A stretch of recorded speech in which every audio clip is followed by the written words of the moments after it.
like I really don't belong. I can't explain it. When I close my eyes, I see a strange reality. Am I dreaming? Or on the edge of remembering?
You wake up feeling like you really don't belong.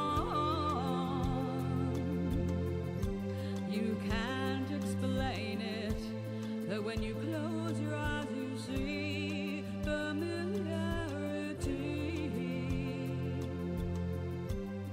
Are you dreaming? Or on the edge of remembering?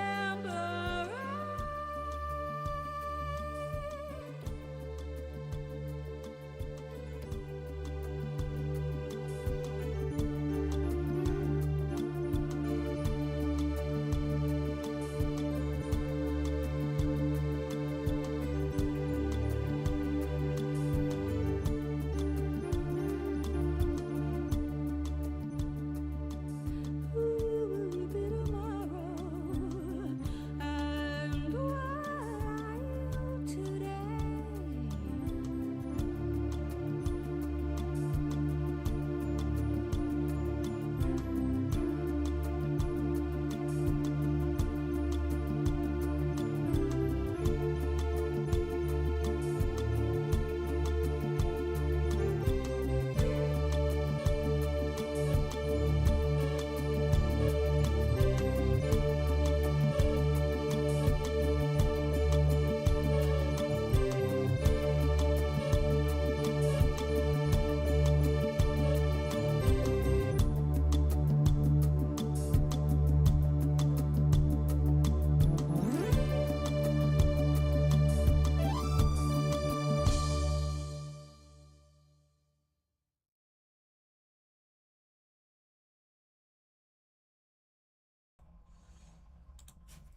Hello, darling. Happy Sunday to you. I have a fairly fresh cup of tea handy. I hope you have your beverage of choice close at hand. So I'm just finishing up a little poche de joie, or pocket of joy.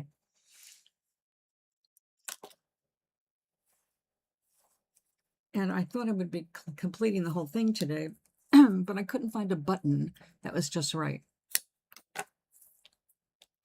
The button part is important, you know, since it's used in closure.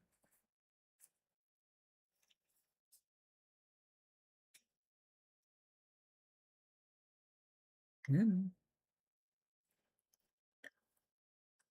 I don't mind that it takes a few moves to get the whole thing through this. It's less likely to come apart later.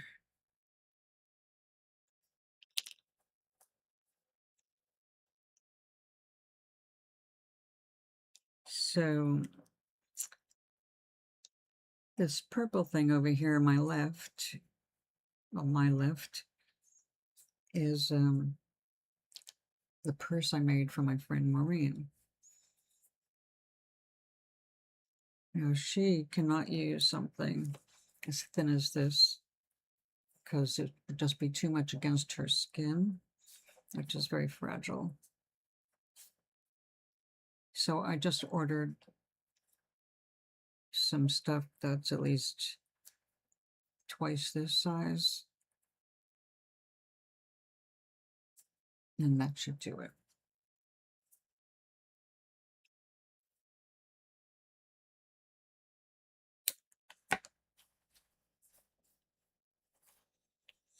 Okay, well, we're most of the way there for this finally.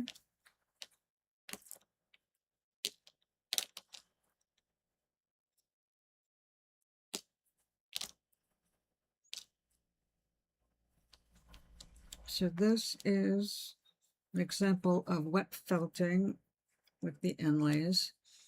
And this was needle felted together and on here, and then sewn this morning to make sure that it's extra strong. We don't want it popping off. So all we need now is the bouton. So I've got a big black one, but unfortunately it's just too flat. I need something with a longer shank, and I might have to end up making one. But for now, we're good.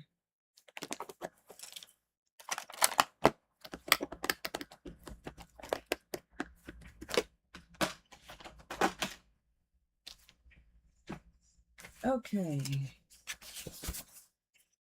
So this is Maureen's purse. Oh.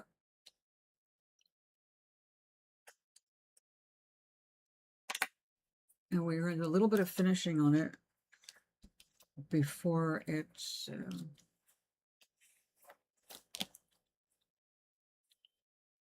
going to get the handle put in. So this is going to be the top. And she decided I had to come over and check it out, see what she preferred. And this is the side that's going in.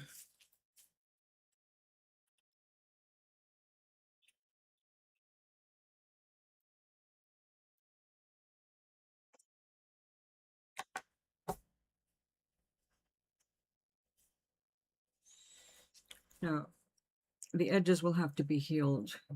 You can see how poofy that is after you cut it. So we will do that with soapy water, which I have right here, but not quite yet. I'm going to even this out a little more.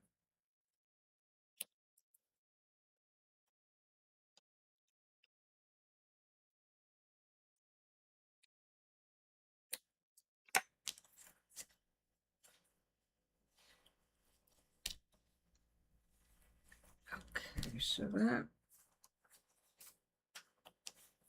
will be folded in like that. And the bottom came out really nice and plush. So her phone will have a little extra padding if it drops. Doesn't feel heavy though. That'll be nice and strong.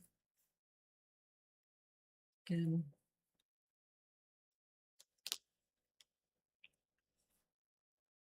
Okay. Round that out too. I kind of like having the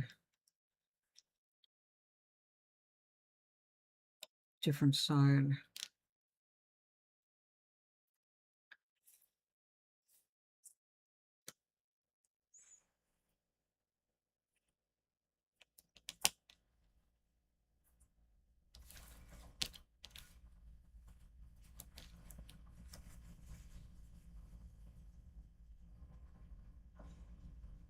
I like it being asymmetrical.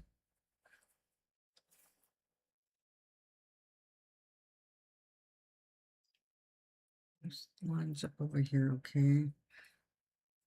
But then maybe, around the corner a little.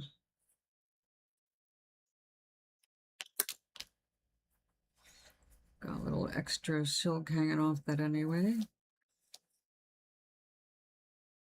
Okay. So we're just going to wait for the handle and then we're going to finish it off.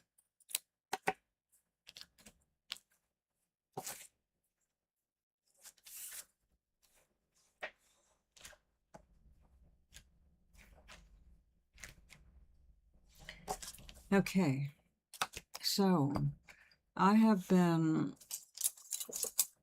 drawing and trying to mentally figure out how to make a garment without a dummy to work on, using basically this kind of a pattern. And I realized, because I made sure I did these experiments, I can join finished pieces invisibly. You won't be able to tell the difference. So instead of having to go sit downstairs and spend a day laying this stuff out, and given what I want, I need 2 tables put together. Yeah, it's a huge inconvenience. But I can do panels or pieces and bring it all together. And I want it to be kind of wild.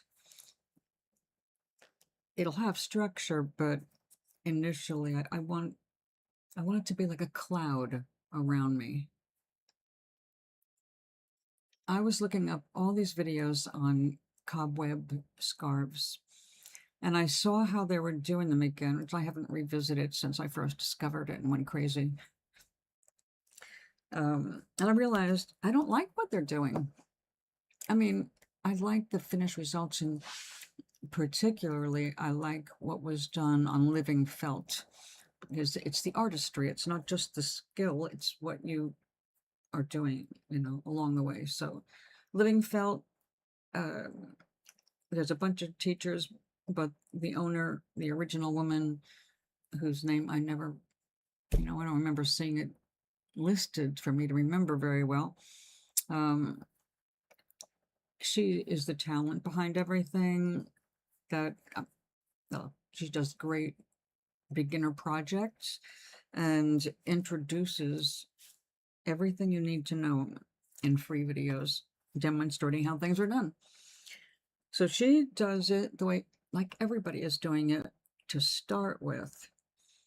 But then she starts doing other stuff that makes me go, okay, I like that. I still don't like all of them well enough to emulate them. And this is what they do. And it's not hard.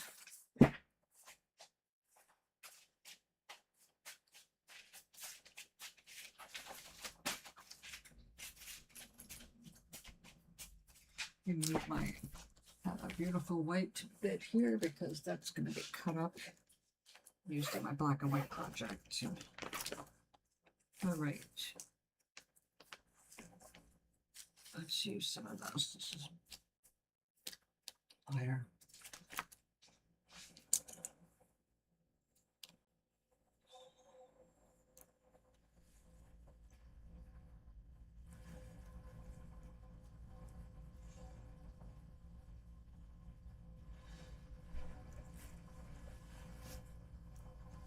Do I really want to do that? I will show you in this miniature, because this is one of my expensive ones. This gorgeous hand-dyed stuff here.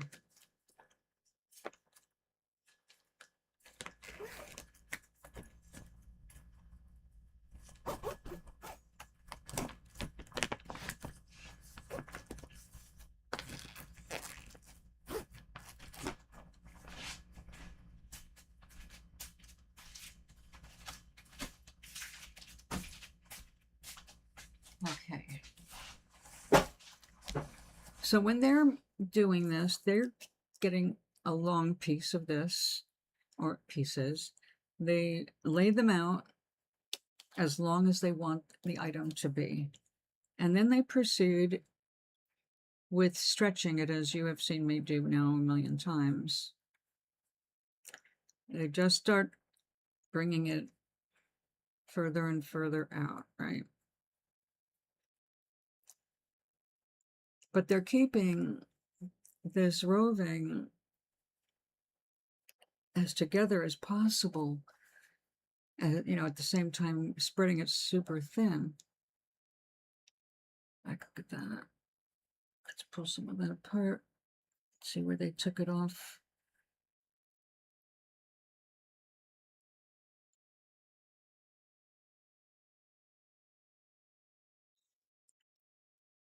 I'm going to show these colors.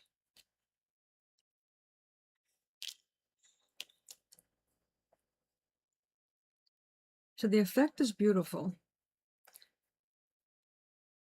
And the scarves you make with it are very, very lightweight. They do not do a cross layer. It's just the one way, and then they do the water and the massaging, and it binds together. And because it's all going in the same direction, the fibers are all in the same direction, it's easy to make holes in it and just pull areas apart to give it a lacier look. How lacy depends on how many holes you want to put in it. But I would say that doing it this way with all the fibers going in the same direction, I would not feel as secure, strength-wise, as doing it the crosshatch way. So I'm going to stick with the crosshatch. Also with the crosshatch, I can get, well, more space. I can get these fibers to go across and just hang there like a broken spider web. And now here it's not very secure, but everywhere I've added the circle of wool, it limits the stretch and it's protecting all of the fibers in the center. So I won't have any trepidation about wearing something done this way, whereas this way,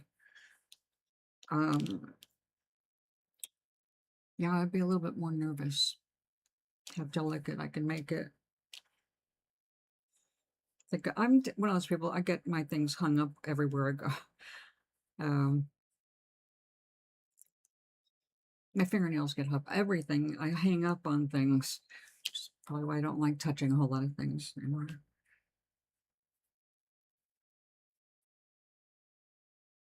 So I tend to tear things like my scarves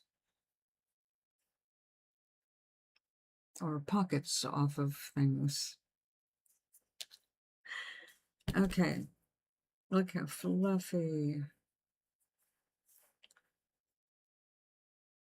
Oh, that color is just gorgeous.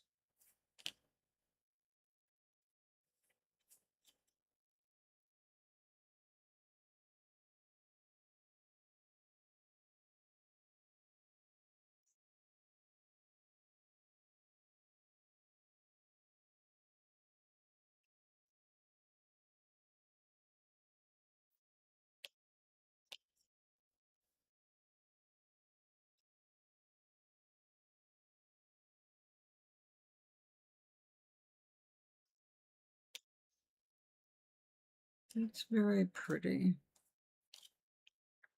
Look, very fluffy.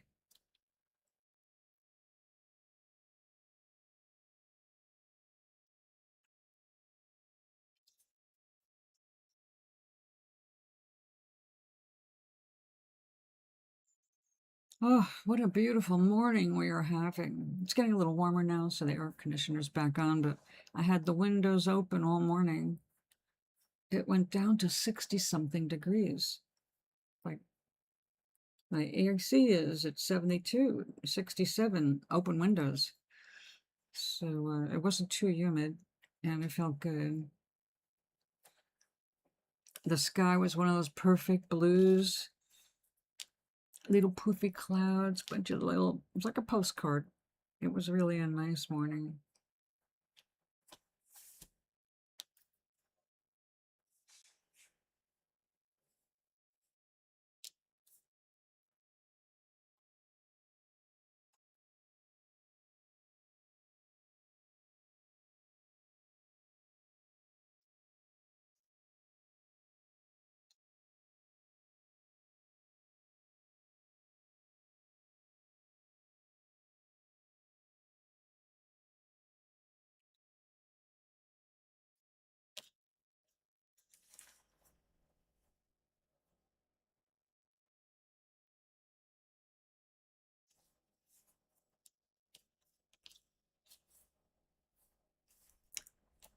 Should definitely use this for bookmarkers, since we've got all this other excess. Anyway, this is how, well, I'm getting fancy now. They do it this way, so they break that off to the entire length that they're going to do the scarf, spread it all out like this, and then wet it down. No layer on top, other than they add stuff. Now, I have seen them do everything from glitter to different kinds of textured wool fibers like curls and silk. We use silk and viscose frequently. Alice, good morning, my dear. How are you doing?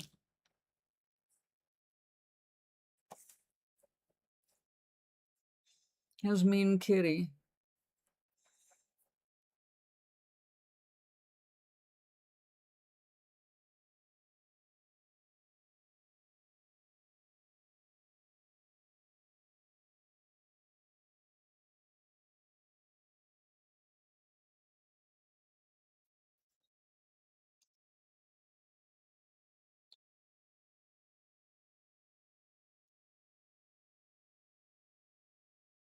And this is gorgeous merino.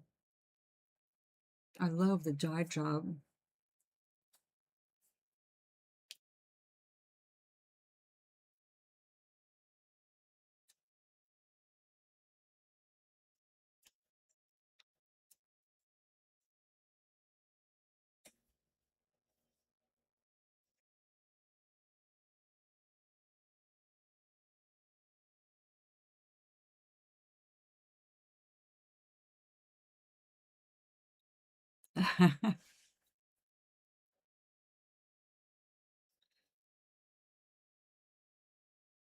Well, I didn't do coffee this morning. I didn't have enough in my gut to handle that kind of acid, but I have my tea.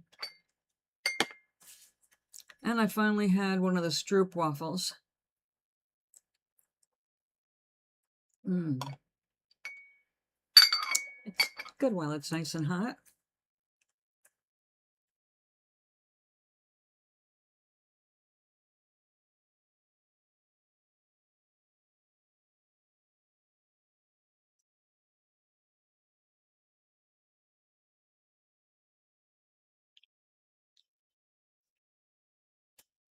I suppose I should set this up on top of the plastic.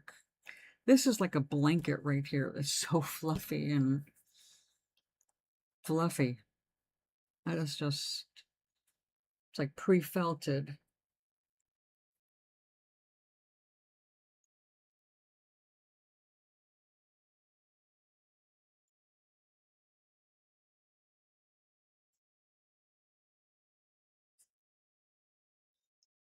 I'll go ahead and do it right.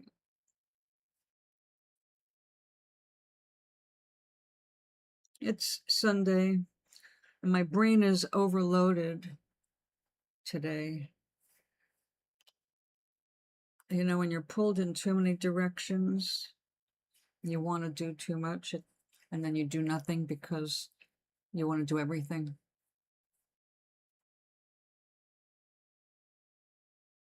I'm having one of those moments.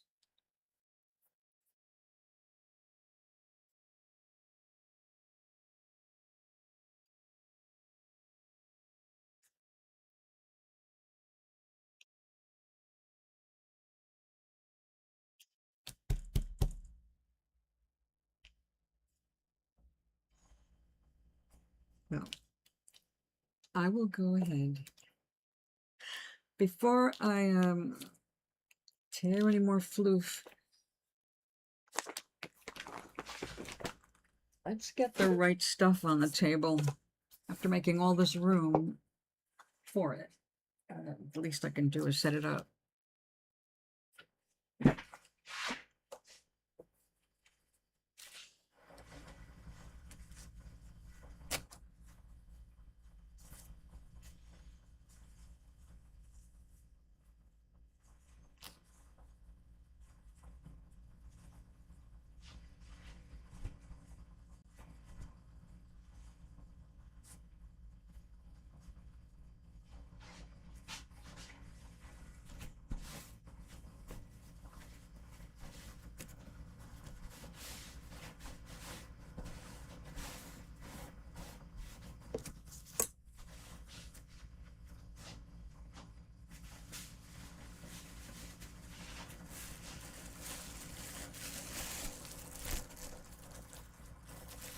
Right, we're going to use the not as bubbly side, because this wool is so thin, the bubbles just take it apart.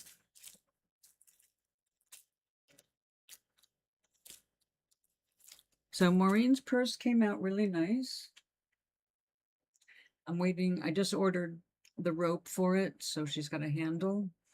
She chose this side to be the front, so front and back. And I will finish the edges with soapy water and give it one last wash before I put the braid on next time.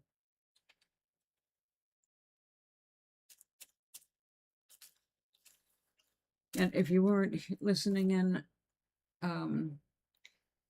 I figured that I can make what I want to make to wear by assembling it in panels. If I use this method of building it, which means that anything like this is always going to be an external, is going to have something on underneath it. But because if I use this method and this kind of wool, I can seamlessly put those panels together. So I don't have to do it all as one blouse. I've been laying there in bed trying to figure out how to make a template for the kind of blouse I'd want to wear or dress. It's like, oh, this isn't working space-wise, you know. And it's a massive undertaking to do something as large as I want to in one go. Now, when I get tired, that's the nice thing about this. You can get so far, if you don't finish felting it, because you've got to go, it will keep overnight. Just keep it wet, roll it up, cover it, whatever, and then go back to it.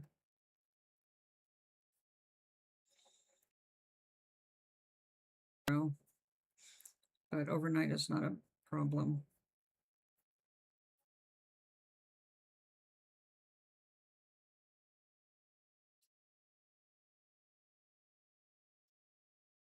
Yeah, it's a really pretty wool. I had no idea this color was inside it, because when you buy it, it's mostly like these dark colors were just glimpses of the light colors. When you open it all up, that's when you find these pastels, because it's dyed, I guess it's braided before it's dyed, or I'm not really sure how they do it because I don't dye wool. Definitely techniques, you know.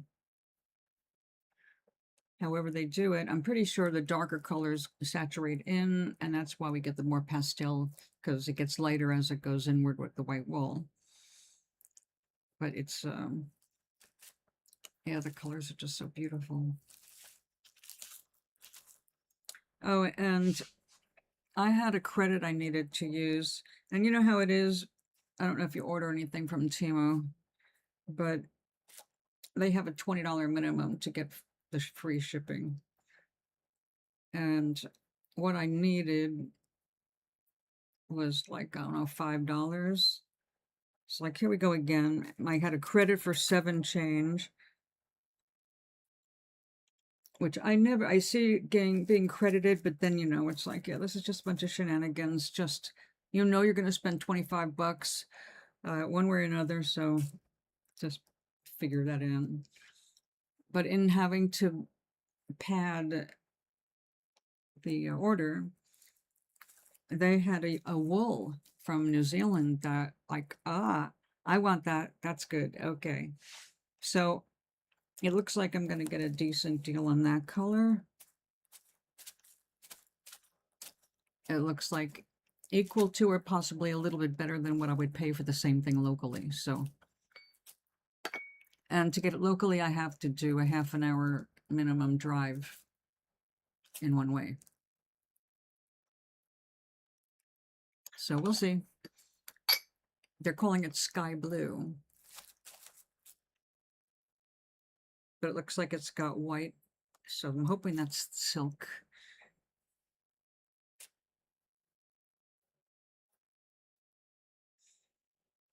In any case, it was a good enough price. And like I said, I needed to pad the order. And something I needed, because I was thinking about, it's like, I need a scissor sharpener. I had a scissor sharpener. So the reviews said it was good. I'll take their word for it. It was $2. It made me able to place my order.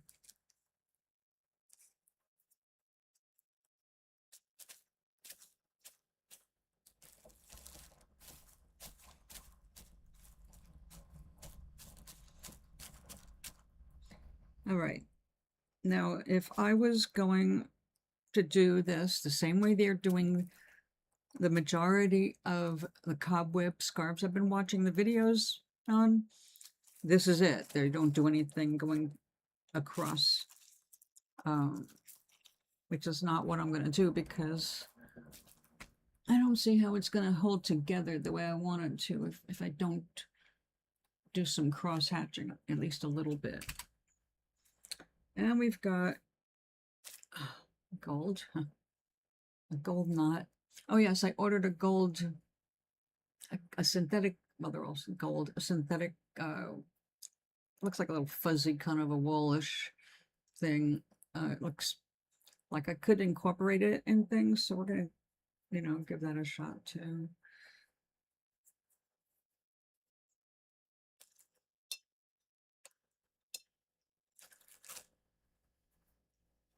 Okay, that's just some viscose.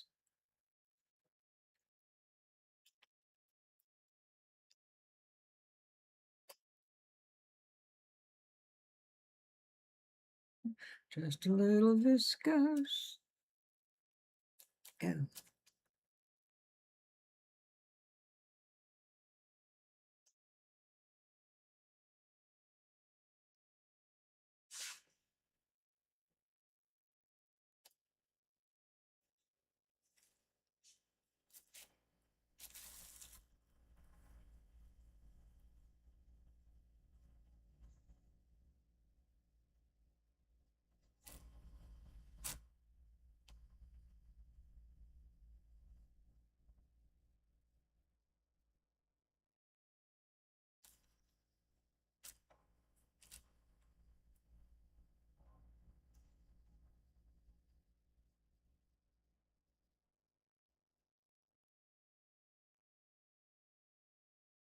There's that colored air again.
Now this purple will be very much more evident after it's wet.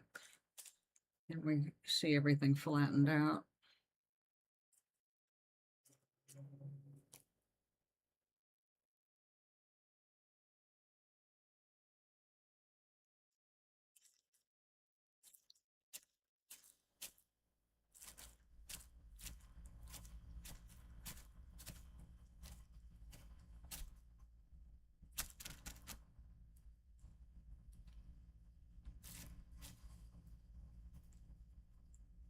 Maybe we'll take a little of this.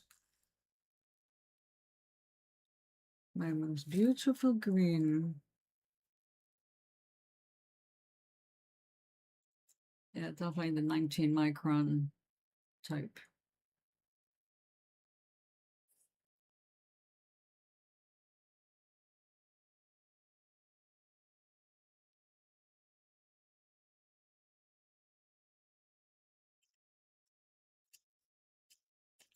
Okay.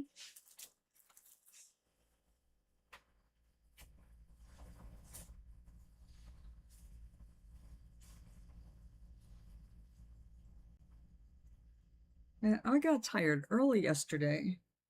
No, I guess I did a lot. It was a kind of a long, busy day. Oh yeah, yesterday was the seminar, not the seminar, the seed workshop. I got a good turnout. I had, I think, 7 people show up, which for community events like that is not bad. One couldn't come because she's in rehab now because she fell. And another person signed up, but she'd forgotten that she was already set to go to a flea market and the bus was coming just for the flea market crew. And there was someone else. Anyway, we had better than I expected, and they really enjoyed it. So I'm really glad. And like I told her, I said, even if you decide not to do this, you don't want to grow these things or investigate further and see what else you can grow that's more to your liking. You now have the skill to teach somebody else. And it's going to be a good hedge. You know, we need to be able to feed our faces in hard times.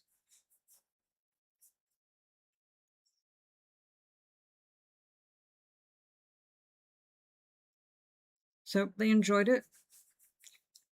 I got 7 people set up with kits and instructions to take home and recipes or ways to use the sprouts and the reasons why it's good for seniors, especially to have make sprouts and microgreens. Now, I love microgreens. That's more my thing than sprouts, really. but tonight I will be eating the stuff that I grew. Hello, my darling.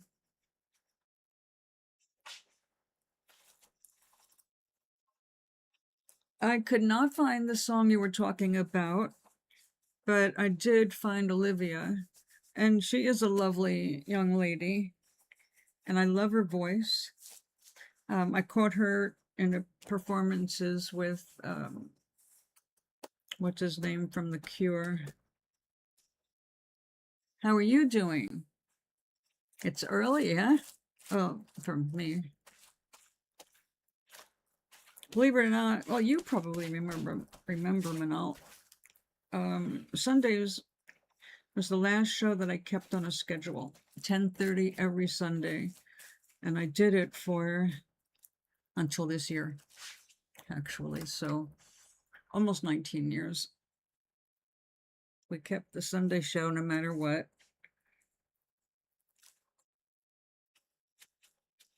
Let's get the excess off here. Oh, no, no, no, no, no. You gotta stay. I guess I was premature here. Just stay there. Stay. Okay, okay.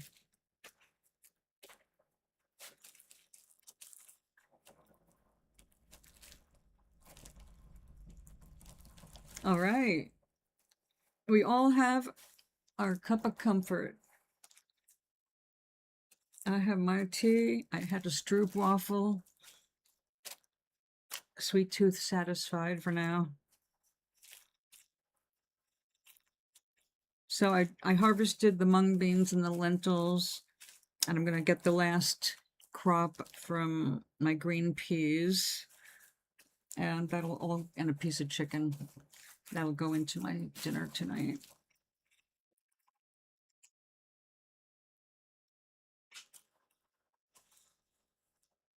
I got 2 more things of speckled peas started. They grow so amazingly fast, and they make me think of an old movie called On a Clear Day, You Can See Forever, with starring Barbara Streisand and Yves Montand. And she was kind of like you could say a natural energy worker. And she would talk to her flowers and plants, and they would just like go crazy while everybody else's was like that. And you see in the beginning of the movie all these flowers blooming in, freeze frames. You see every petal open and all. It's great. And that's what it felt like to watch those seeds grow on my windowsill. Like, oh, right. And then the ones that are just the ones I grew from the grocery store peas, they're delicious. There's nothing wrong with them, but they are way slower and way worse germination rate. You still can't beat the price. And you get a bag of yellow or green whole peas and soak a tablespoon of them. You're going to end up throwing away a bunch of them for not sprouting, but the remaining sprouting ones are going to end up giving you 2 big handfuls of greens, 6-inch long greens on your windowsill. But I kept these going not to eat a third go, but because I got 2 harvests from the same 7 seeds. Of course, I'm using fertilizer in the water now. But it was just so nice to keep that, living green, frilly thing on my windowsill in the kitchen. And then the joy of just reaching over, snipping off what I want and throwing it in my pot. It's like, yeah, this is the life. That was my fantasy when I tried to grow herbs on my windowsills over the years.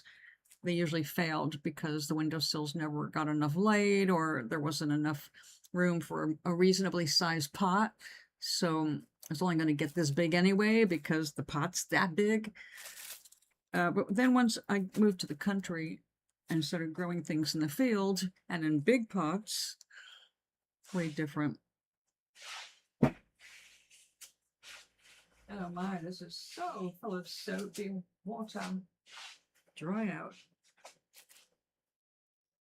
I just hang this out of the way because it's drenched.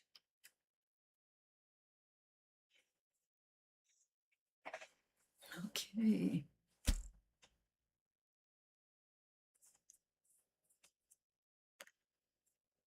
Oh, well, he found a lump of wax that the first doctor didn't find, or say the first nurse didn't find, and removed it and said, my eardrum is not pierced.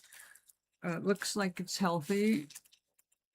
You just have to wait for the water to get out of it now.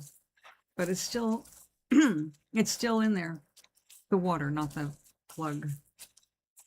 So at least I know there's no damage. And I just have to wait it out now. Of course, if nothing happens over the next another week or so, then I'll call back and say, hey, I thought you said it was going to splash out. Have him take another look if I must. I have to say, he is the cutest doctor in town.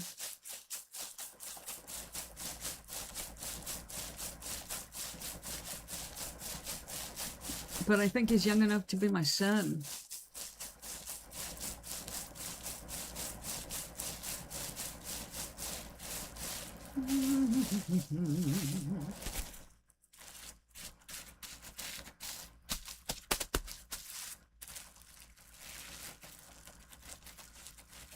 Now, this is as heavy as a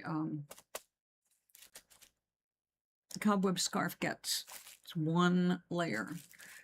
I made it a little heavier by adding some cross layers, but all the single layer areas, that's what they do. They just stretch out the wool like that and just keep stretching it until they get the holes. But they don't do the cross hatching, which gives it the strength. So I've decided to continue with my method and do the circles or other shapes, you know, but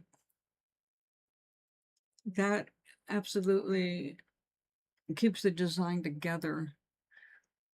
So I'm going to go for it.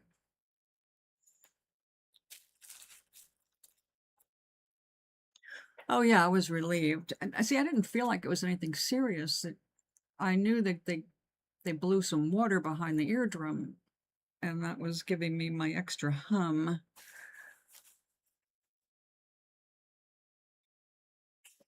But I didn't anticipate. I mean, I haven't had a fever or severe pain or anything like that. I didn't even bother calling until I did have a little bit of pain, but again, kind of circumstantial.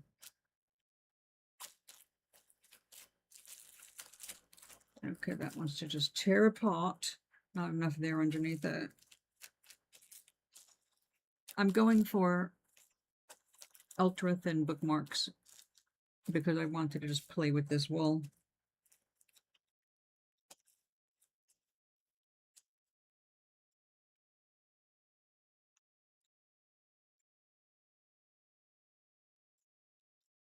So we have a beautiful day today. Beautiful summer day. Rain coming. Doc should be asleep if he's smart. But then again, this is usually the time his cat wakes him up.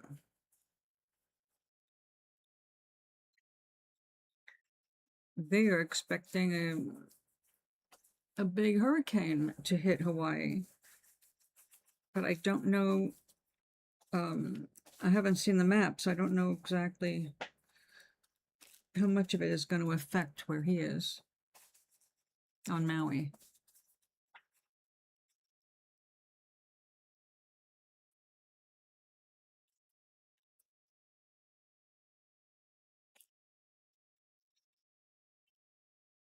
I do too.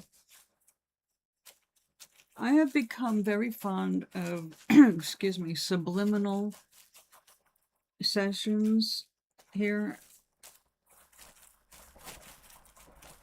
I found that they definitely help my attitude. I don't sleep all night with them because I don't have any, wouldn't matter. My hearing aids are out. I'm not going to hear anything. So while I am having my morning tea, I'll put on the sound of the rain or waterfalls, things like that, that have embedded, embedded ideas, you might say.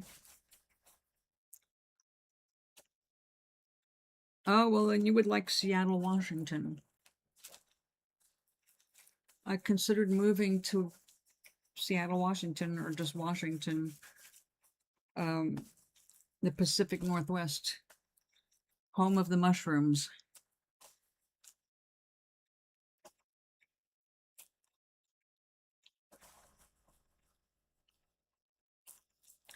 I wanted to live there. I looked at a few places on the map. But seeing things on a map is not the same as being there to investigate whether or not you really want to live there, which is, that's the challenge, you know? It's like, I think I might like that there, but if I don't try it, I don't really know. You have to be in a place for a while. It's kind of like dating. You have to date somebody for a while before the real them surfaces. Not that a bad thing. It's just we're humans. We want to be loved and accepted. So we tend to lie in the beginnings of relationships. I mean, not intentionally necessarily, but we want our best face forward, right? So we always show our best face. Yes, yes, exactly. And, you know, you get to appreciate things more when you just pay attention to the now. Look for, God, we always had so many different expressions. Walk on the sunny side of the street, look for the silver lining. Every time it rains pennies from heaven.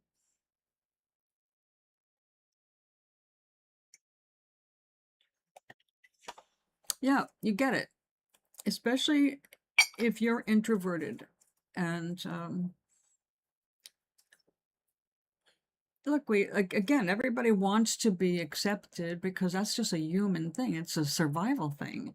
But that doesn't mean you want to be accepted by assholes. I should say, when I was young and I couldn't discern,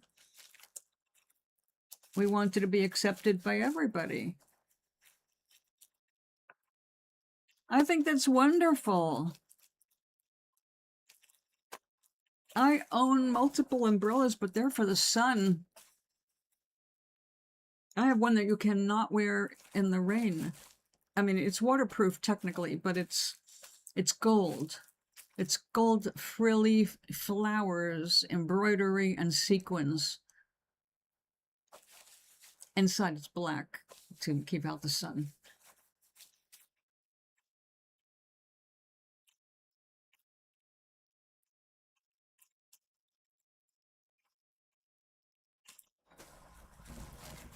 It is wonderful to be able to get out there and just enjoy. When I got my hearing aids, my first pair of hearing aids, it was autumn. And I got out of the car and I stepped out and I just realized the wind is starting to blow. And I felt it, but then I heard something I'd been missing for years. The sound of dried leaves rustling across the ground. And suddenly I realized what I've been missing, you know, with not being able to hear. I almost wept right there in the street. Luckily, I lived on a dead end. I didn't have to worry getting run over when I just stood there going,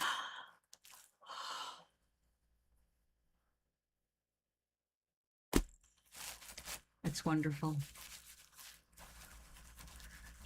Oh, I agree with you a million percent, Manal. I've already done the narcissist thing. I'm done. The thing is, in our cultures, we're raised to be everything.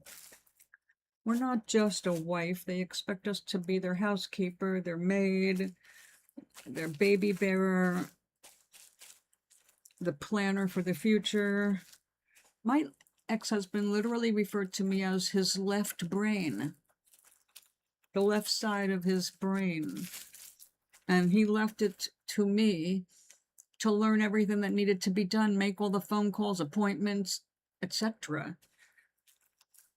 It's like, you know what, Mr. Grown-up man? You need to do more than take the trash out and walk the dogs. So my girlfriends are way more fun right now than any kind of man that I've been with. No, I can't really say that. I love being with men, but I don't want to end up as their mommy. You know, anything that touches of I'm going to be taking care of them like they're my baby.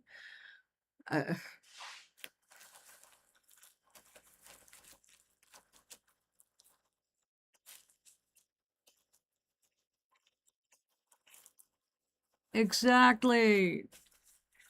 And they even want us to cook the same things mommy made. God, I'm so glad my first husband's mother was a sucky cook. Actually, so was the second one. But you know how they make something the kid connects with, and they want you to make it, even if it's disgusting and unhealthy.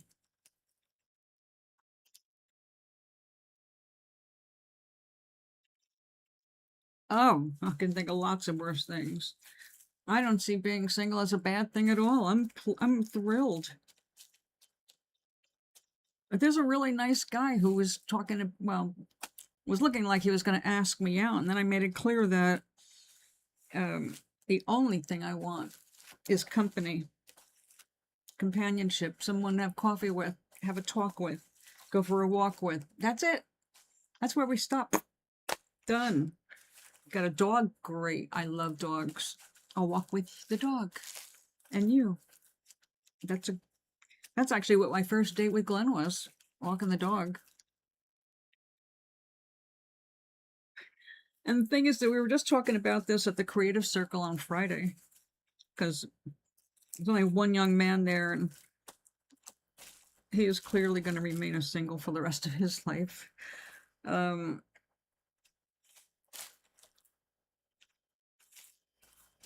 He's got a lot of anxiety, so he will not be having a long talk with anyone because he can't sit still that long. But we were all talking about, all of us had been married. All of us had lost our husbands, either through widowhood or divorce or death. Yeah, well, widowhood. And, you know, everybody say, well, one of them was saying, oh, we were married like 25 years or 30 years, something. And yeah, it was great for a long time. And then suddenly it was like he went nuts. It's like, I don't know what the hell happened to him, but suddenly he became a complete asshole I don't want to be around. So I'm glad that it's over. It's like, okay, I'm guessing somebody was flirting with him and made him feel like he should do better than his wife. So there's those. Now, I have come to the conclusion personally that it's not a healthy thing necessarily to suggest that we get married for our entire lives. You consider how people change. We just, like my first husband and I do not begrudge him any amount of happiness. We divorced so he and I could both go on to our respective paths, but we had to be together for 7 years to figure out what it was we really wanted in a marriage. and a mate. We didn't really know. We were taking on roles of husband and wife, but neither one of us had a truly traditional upbringing. So we didn't have a strong ground to stand on either side. His father was a career Navy man, and then he worked for Mobile Search as a captain, going out for months at a time looking for oil. He was always without dad. And his mom, well, she did the mother thing, but she wasn't like a lovey-dovey. She was a barely affectionate at all. Matter of fact, I don't remember seeing her hug anybody. It's like, and she always bitched a lot, which was a lot like the second husband's mother. But that's the other thing. When you get married, you get their family. All right? You don't just get them, you get their family. That's not always good. Sometimes it's awesome. Sometimes it sucks.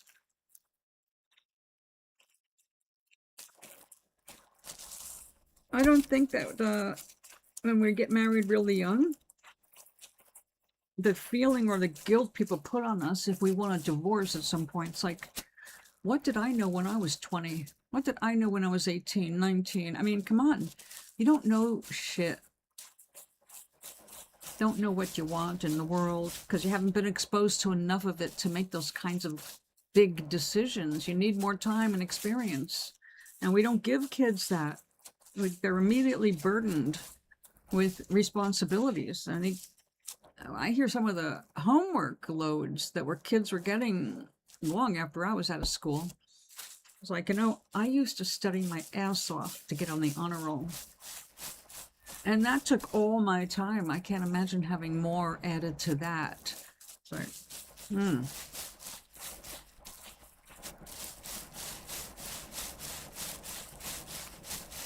Yeah.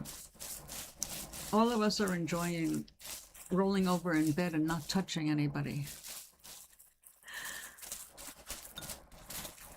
Especially if there's a hot flash going on.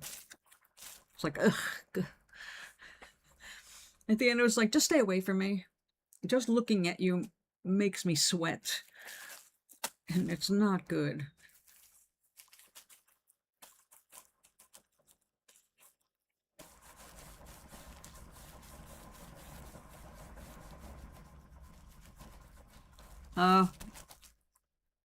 Yep.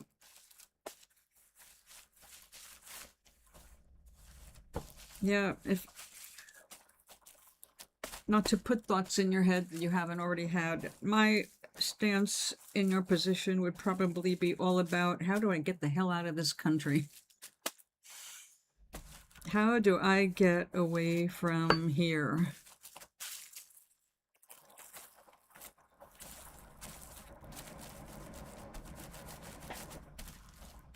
And that is an interesting challenge. If we consider that we're here life after life, not always like right after it in life, we like to try everything, all right? So we try to, when possible, I guess, and end up in the general area of what we want to give a shot at. But we come here knowing it's going to be brief compared to our eternal lifespan, so to speak. 100 years on this planet is nothing. Yeah. These days.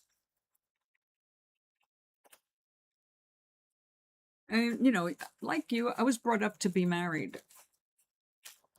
I just found it confusing because they didn't explain really, not really, what's expected of you in a marriage and what you should expect of your partner. It's pretty vague, other than, don't worry, nature will have a way. It's like, yeah, so what? Everybody's horny, plants are horny. But that doesn't mean,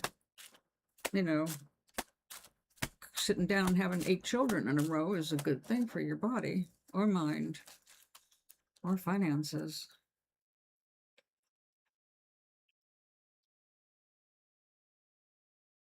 So I think we need to take pressure off about the only good marriage is one that lasts a lifetime. My marriage with Tommy was good in that it ended. I mean, we were friends for 5 years before we got married. But then once we were actually living together and we realized we hadn't really planned or talked about the future. And when we really sat down and talked about it, we realized we wanted different things. But it took living together to be able to figure that out. It was not an intellectual experiment. It was, well, of course you get married. But then he went on to other of courses that I didn't grow up with. Of course, you would do this next, and then that next, and then this. Like I call it the white picket fence dream. It's that mental white picket fence, and it makes you dissatisfied with anything less than the husband, the house, and 2.6 children.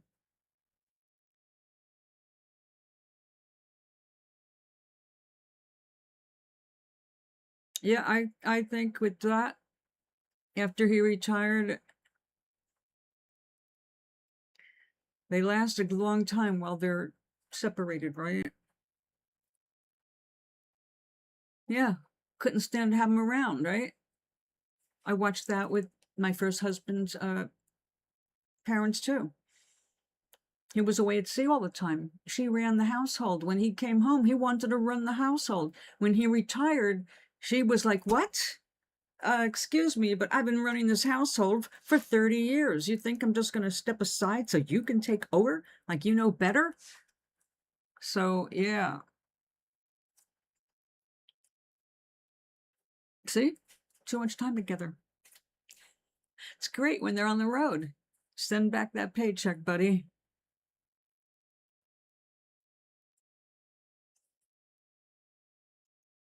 No, I really liked my first husband, but it was clear we wanted different things. He wanted a traditional family, and he knew when we got married that I couldn't have children. So it was not a secret. But it was a big turnaround for me. It's like, wait a second, you knew I couldn't have children. You were okay with it. I'm looking at a marriage with no children. And now you're telling me you want to add a little person. Let me get my head around that, because I'm looking at us having a business together, which is different than us having a baby together.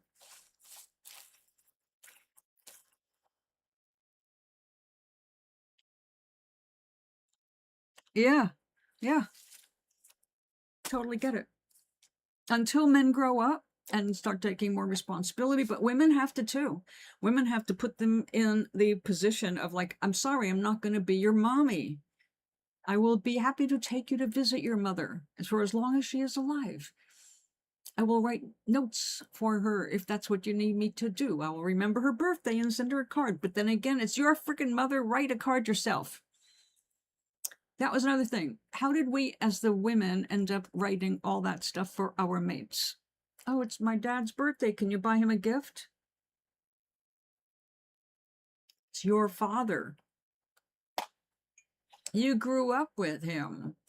I've only known him for the 3 years we've been married.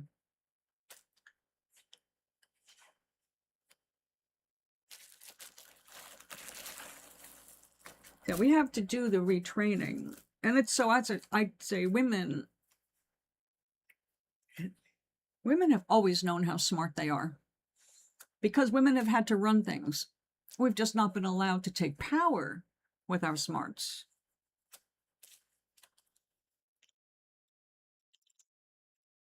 Well, see, that's their problem.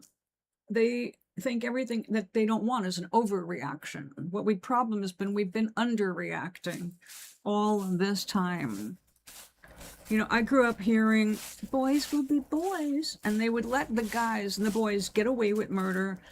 And the girls, we had to walk on eggshells to be the perfect daughters or girls or dates. It's like, you know what? I did not like that inequality even when I was young. And I got crushes every other day.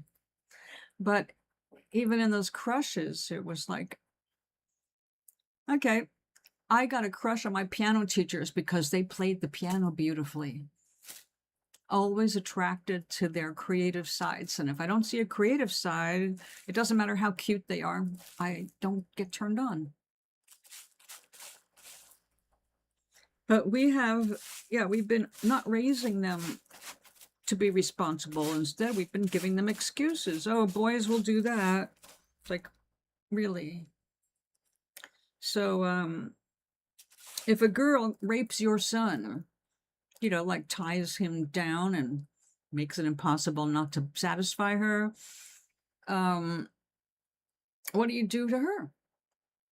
You let that college student out and let him get away with it because boys will be boys, and why ruin his college future for that rich white boy? So where did they get the idea that boys will be boys? From boys. And women hold that up because they don't punish the boys when they're young for their incorrect behavior. And if they are married to an idiot, they have to correct that too. So yeah, when we're young, we make a lot of stupid decisions out of naivete and horniness. That doesn't mean we stay dumb. We learn along the way, and we do make better decisions as we go. That's why I say we shouldn't get this whole till death do us part thing. That is strictly a religious thing that got put into writing. But that was also to protect women from completely being dumped by their husbands, which was a very common thing.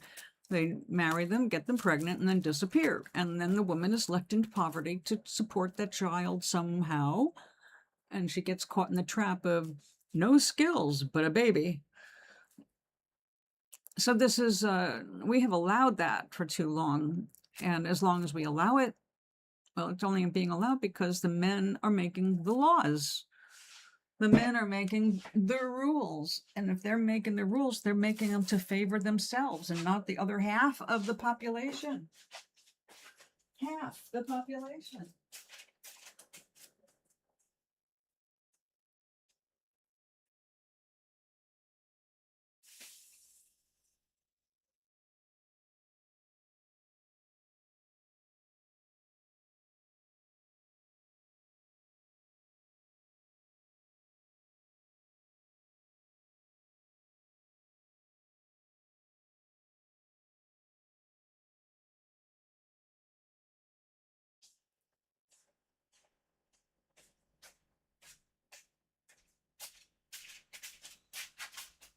Women all over the world have stepped forward. They have been radical, and they've called on other women to basically say what I just said.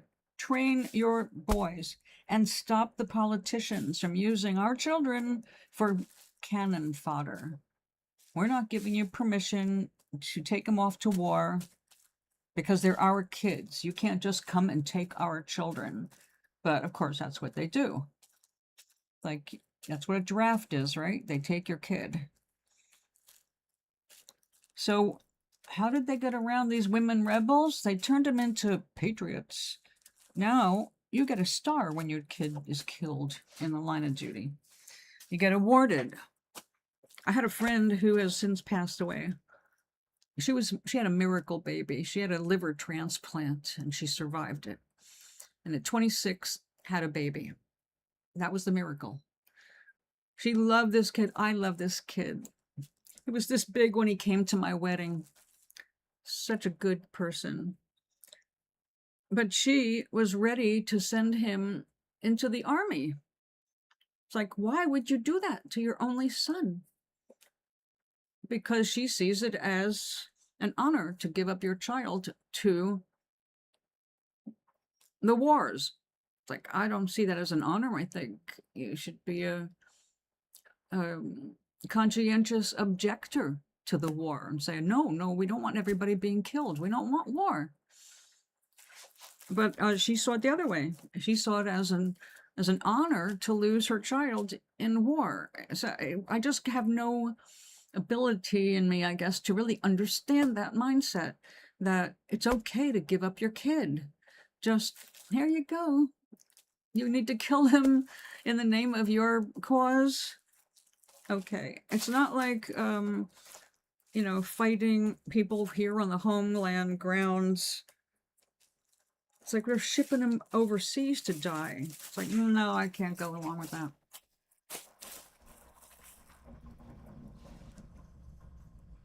All of it, yes. I don't believe in it, but they're planning it here. They've already got AI working on how to establish a new draft here in this country. So, oh, we are not safe with this. We have a crazy man at the helm right now and incompetent idiots behind him. So, come on. We have had problems in the Middle East my entire life. I mean, like literally my whole freaking life. Well, okay, 50 years of it at least. Big problems out in the Middle East. Brilliant people have gone out there trying to negotiate peace for years.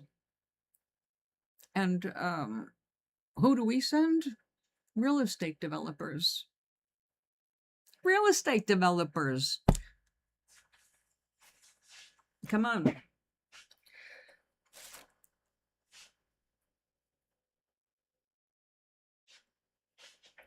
Okay, so this is back to the world here. This is, let's see, got some white.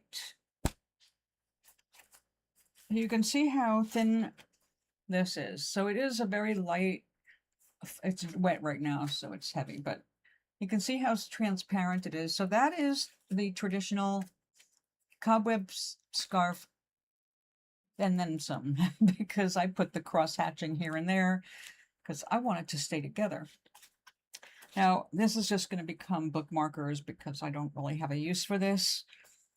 I am going to reconsider using this though, because I really like these colors spread out.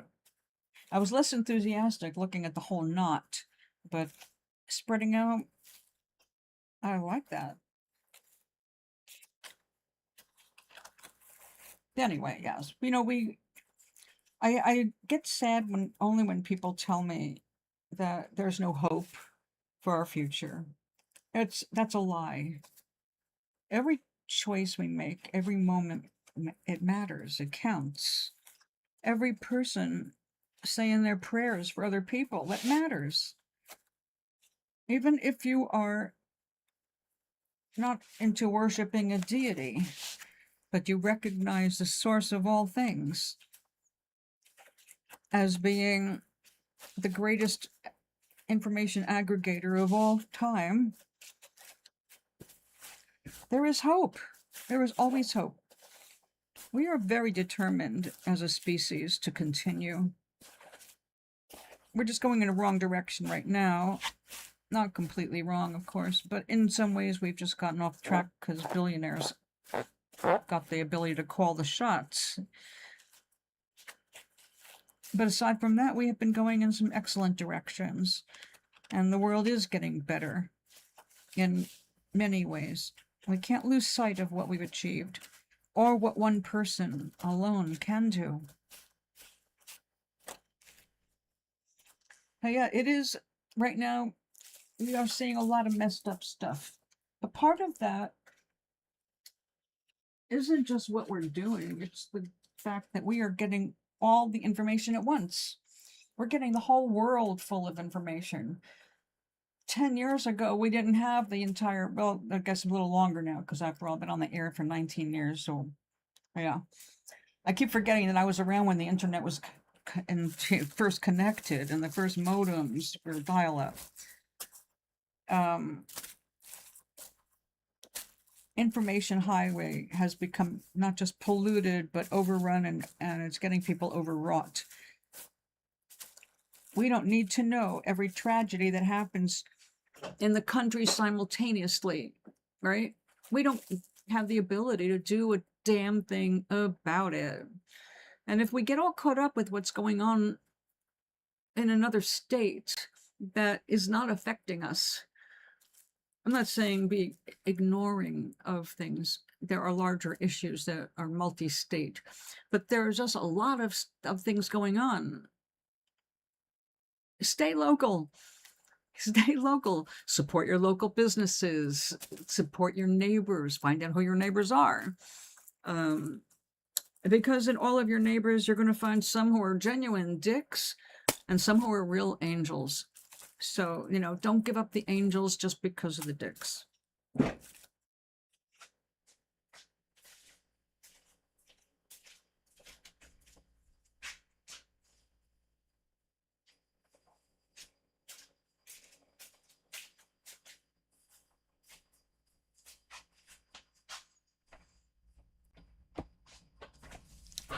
Okay. This is that beautiful pre-felt.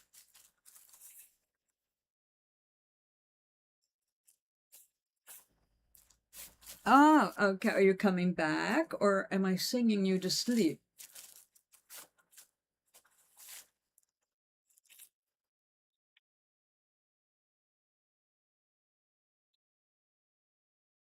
Oh, my dear. Mwah. Sweet dreams be yours, dear, if dreams there be. I'll see you next time when you come and see me. Sweet dreams, honey. Thank you for being here.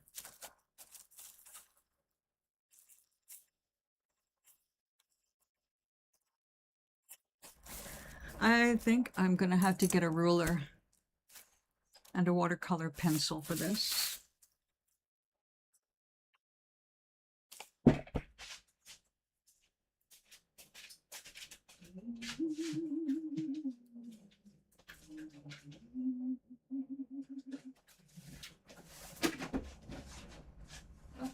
Don't go anywhere.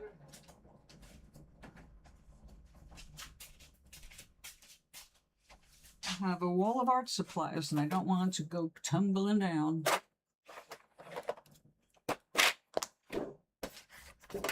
All right, ruler. Straight.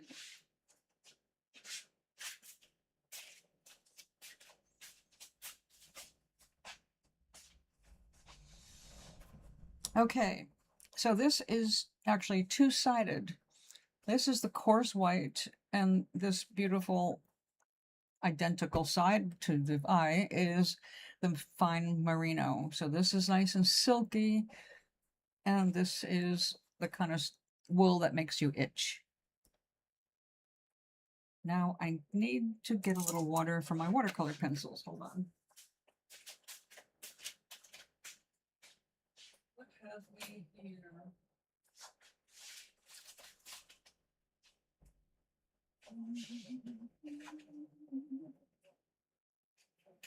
Oh, I forgot it here.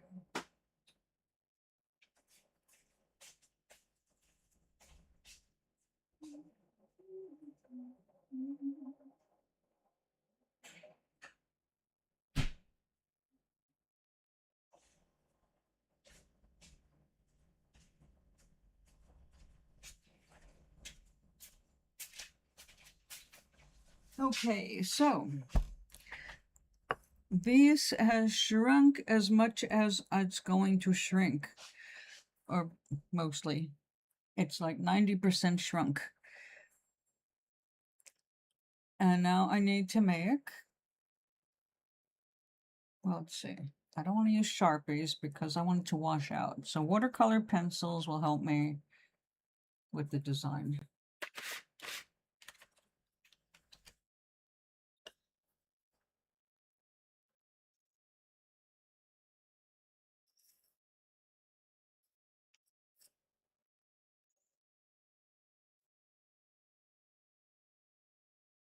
Now, I don't know if there's another tool for doing this. I'll find out when I go to the fair in October.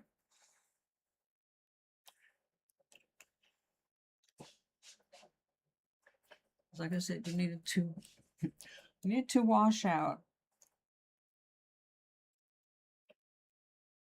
Okay.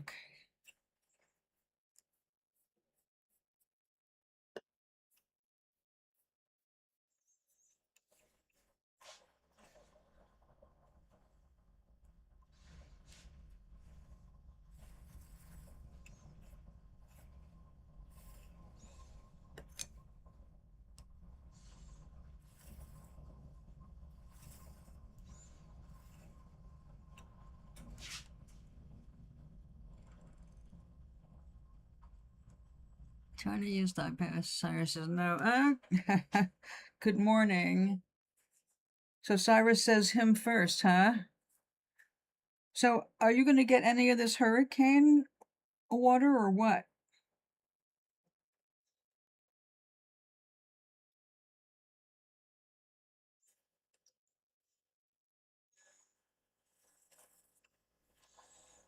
Yeah, you need to get him his own little Android pad for $50.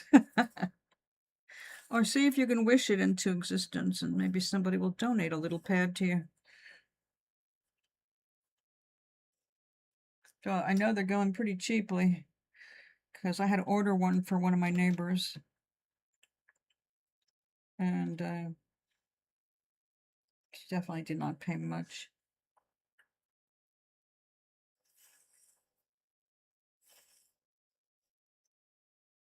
Oh yeah, you can get them a refurbished one.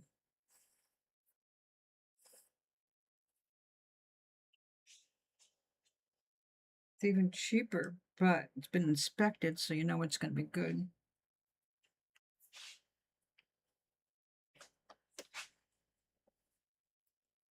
I love that your cat loves that. All right, I need to be able to make these triangles.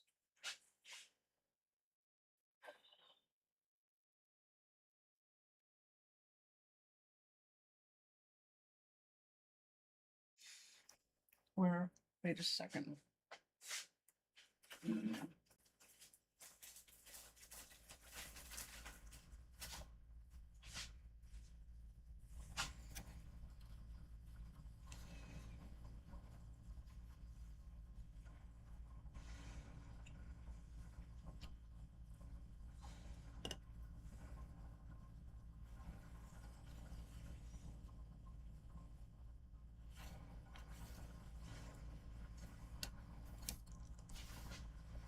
Raining now.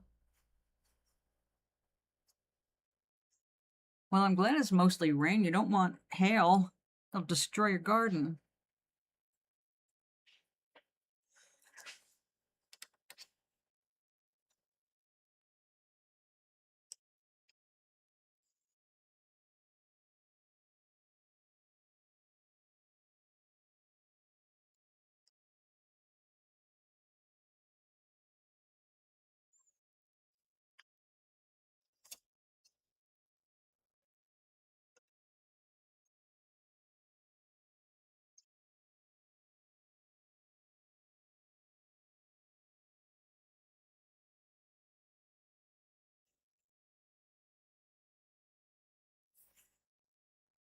Well, I'm pulling up a little bowl.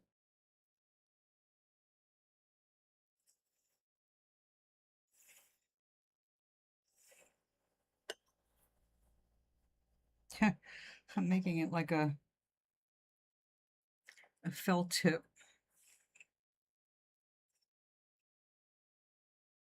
Be great if I'd hold a little more water.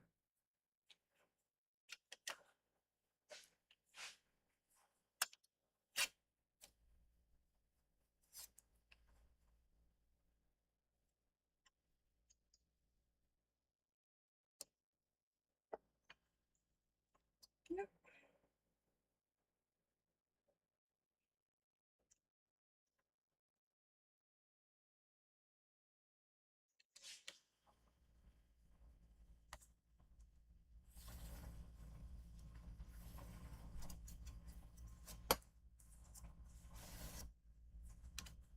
Okay. Clean the tip. Put it back.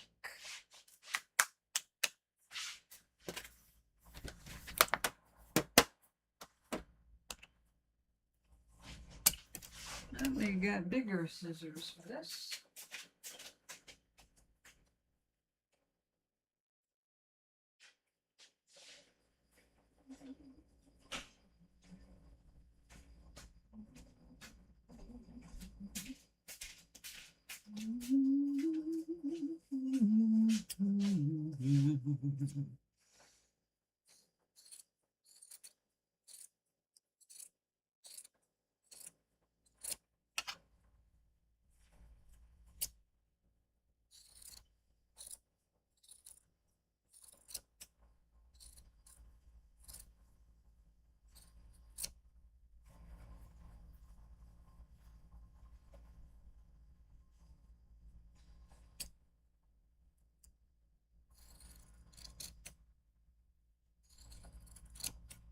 Well, you don't have to water anything today or tomorrow. That's for sure.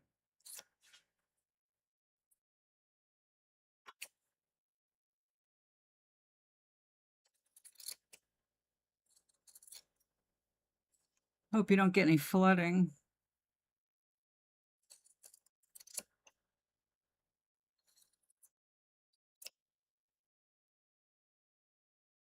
It's always so hard on the outdoor life. Ouch. I'm going to stop hitting that with my head.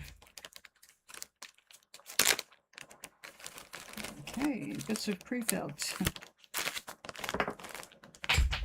Oops. Yeah, by tossing to the ground.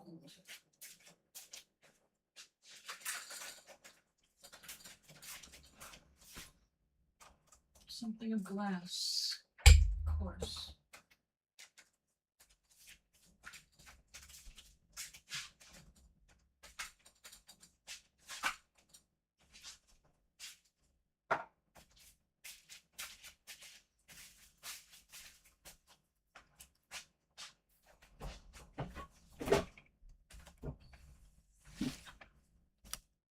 Oh, wow.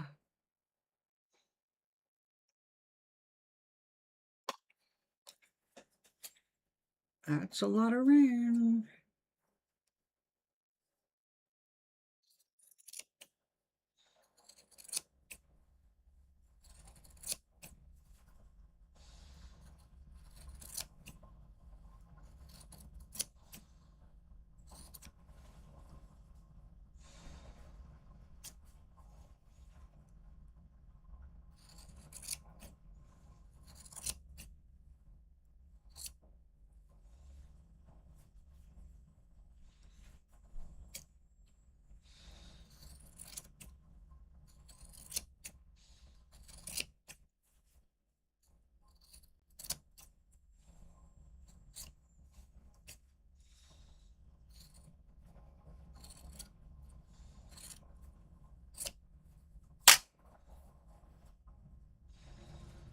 Okay, we do not need anything exact because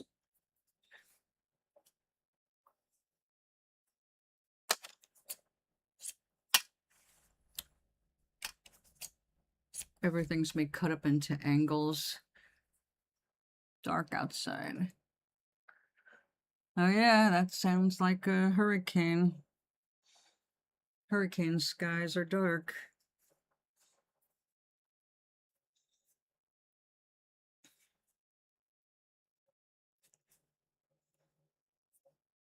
No, no, we'll save those two.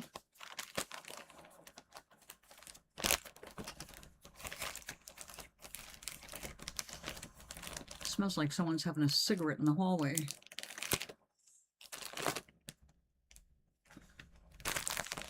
Gotta hate tobacco. Used to love it, now I hate it.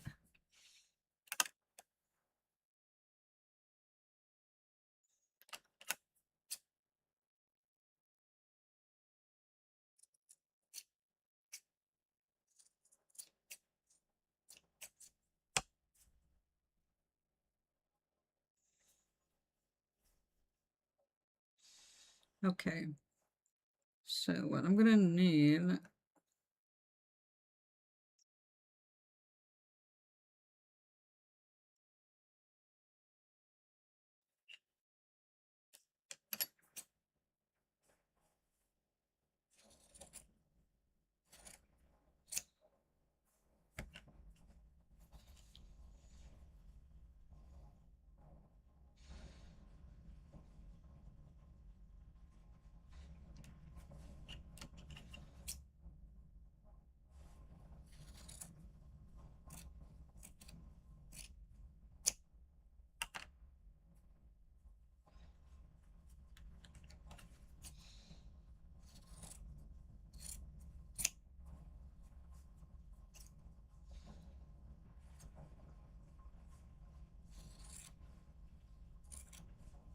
oops, I screwed that one up.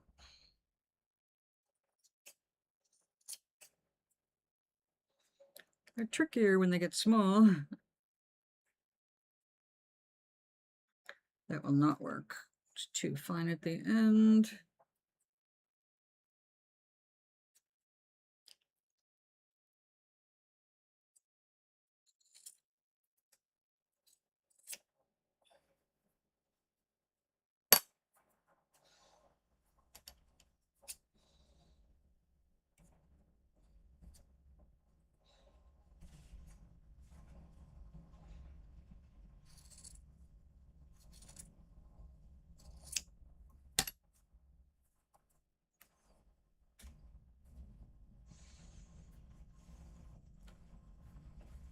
Have to make sure I've got the good side up, because that's what gets face down.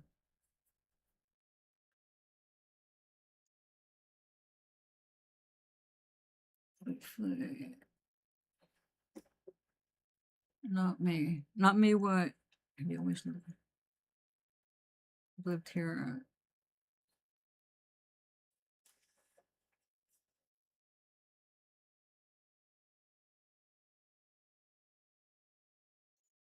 Wow. I'm glad you moved. It's the right side up. Right side up. Definitely right side up.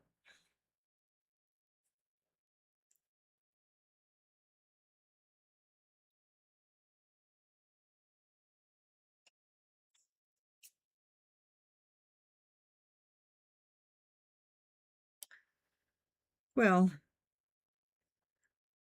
you're in a good spot for the moment.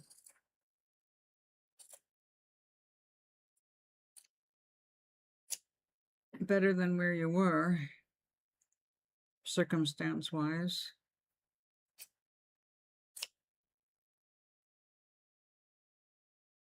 I mean, you're not getting the flooding now that you would have if you stayed. Also, you're more at peace where you are. Your move got you away from a lot of agitation.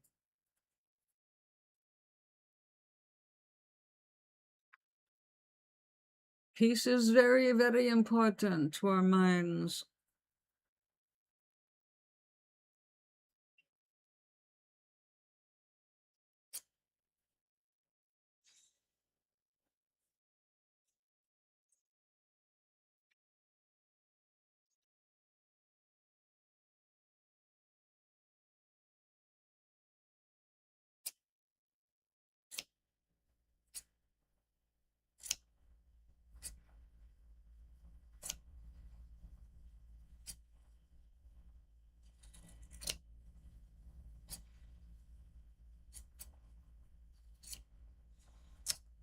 Ugh. I hate when the fabric moves and you get a curve. One of the things that drove me crazy in trying to sew.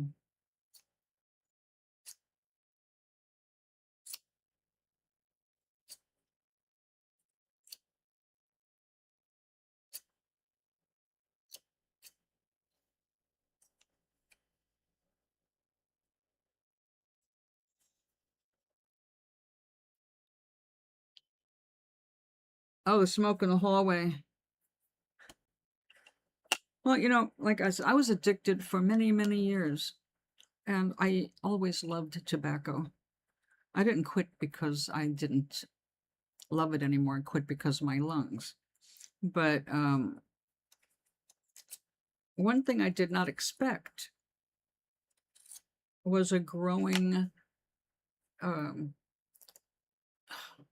my body doesn't want to be anywhere near it. And I was not expecting that, because quitting smoking was not a judgmental thing for other people. It's like, that's why I don't turn, we're not supposed to smoke, but I don't turn anybody in for it, even though there are days that my floor is so hot, stuffy, and smoky, I want to kill somebody. Because I can feel it in my lungs now, you know, so I don't like being around it, but that doesn't mean I want to curtail anybody else's enjoyment of it. I just wish they wouldn't do it so close to me. And I don't know what it is, maybe because I'm on the corner apartment, but especially when they want to get the hall cleared out and they open up the windows and the air just kind of shoves everything under my door. So that I don't like, but the fact that people smoke does not bother me. You could not have talked me out of smoking when I wanted to smoke. I have literally wrestled somebody to the ground to get a butt out of their hand because they were depriving me of it. So I understand the call of nicotine. Thank God I never tried heroin.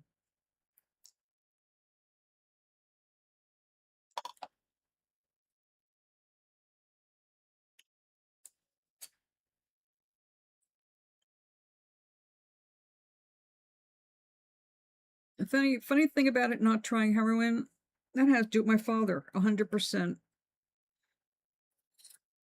My father said when I was 16 years old, I hope you never try heroin.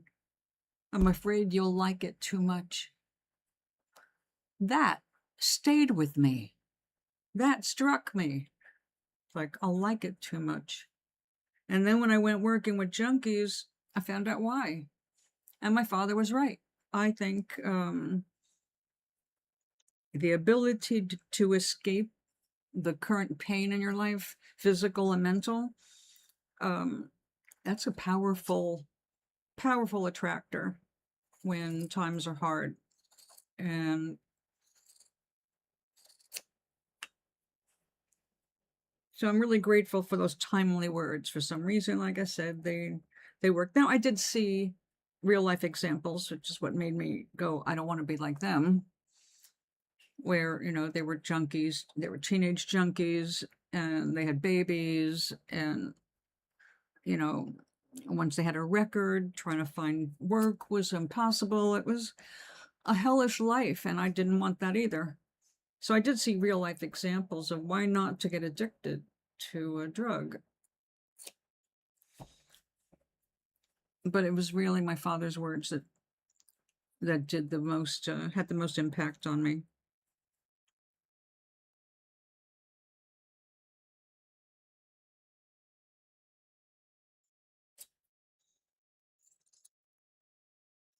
But that is the weird thing about tobacco addiction. Not so much the addiction, but the drug itself. It's a very strange drug because it's the one drug, unlike booze. Booze, you know what that's going to do. Even if it's a bad day and you don't have a happy buzz, you pretty much know what to expect in your body. But when you smoke, it's a stimulant, it's an appetite suppressant, it is like a dessert. It can speed you up, and it can also just chill you out like a tranquilizer. It does all these different things in your body. So, or that's what it feels like. So I can see why the tobacco industry kept all that information from the people using the tobacco.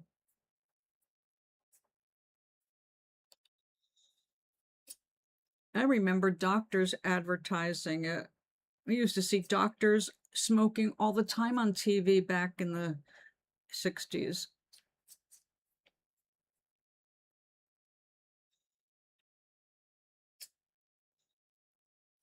I think even Dr. Kildare smoked.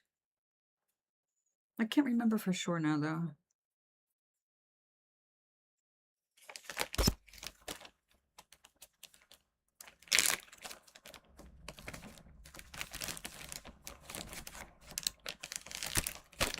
Strangely enough, chewing gum was another addiction. Not mine, but chewing gum is an actual addiction for some people. They wear their TMJ joints out. And TMJ is a temporomandibular joint from too much chewing.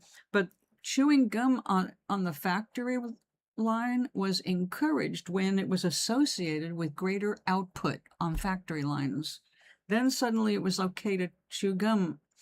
Before then, it was kind of like Well, you know, like if we got caught in school with gum, they'd make us wear it on our noses or something humiliating. Don't chew gum and you look like a cow chewing a cud. And everybody was so insulting about it. And then you go out in the real world in the factory and they're saying, yeah, have all the gum you want. It's even free. Help yourself.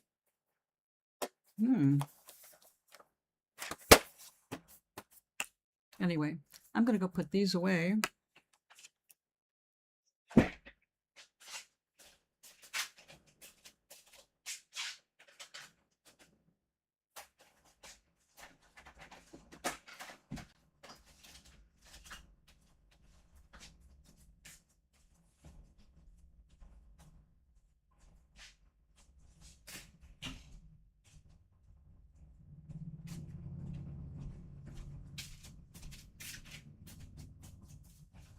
Okay. So this, and I did not cut it all up because I might change my mind at some point. For making a black and white purse for myself, it's going to be white inlaid with black background. But that is a big project and I haven't cut the template yet, so we're not doing it right now. I've already been on for an hour and 3/4, and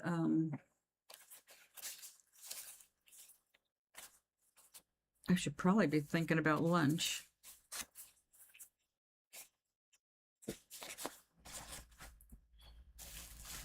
But not yet. Because... Wait a minute.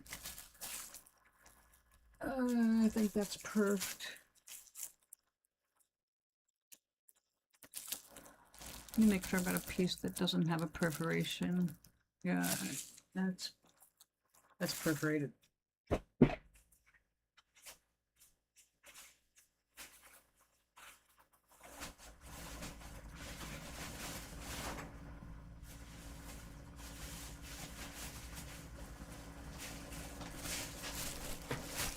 Better. No perforations, yeah.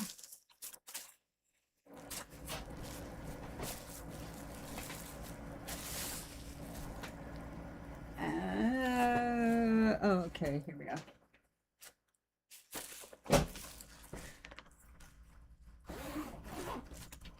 Now, my first impulse is to work with this blue because it's just so delicious. But I really want to preserve this. I don't know how much of it I'm going to use for the 100-year-old scarf because I'm using 2 different blues. I may not end up using any of this and I'll stick strictly to the aquamarines. And since I'm not sure, and this is my most expensive wool, we're not going to start there. But as you can see, I've got a lot of this still. Wow, I got a lot of this too. No, we don't want that to happen.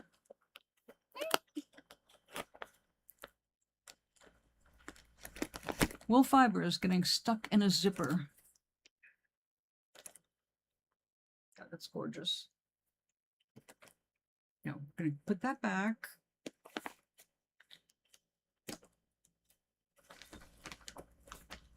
I'm sorry that I won't be able to do the scarf live.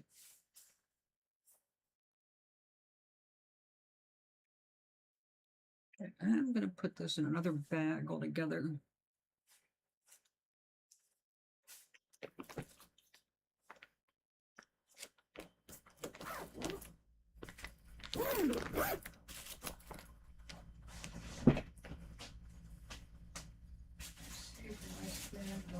Here somewhere. Just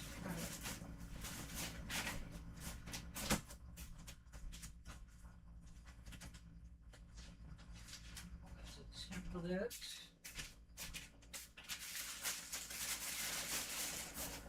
There we go.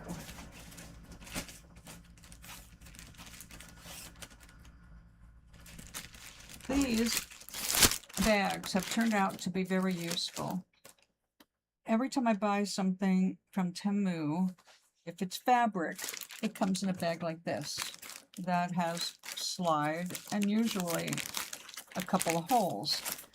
That's so the air can be let out for shipping purposes. But it turns out those bags are really useful for stuff like this. So instead of putting them in recycling now, they're being reused here. Oops, sorry about that.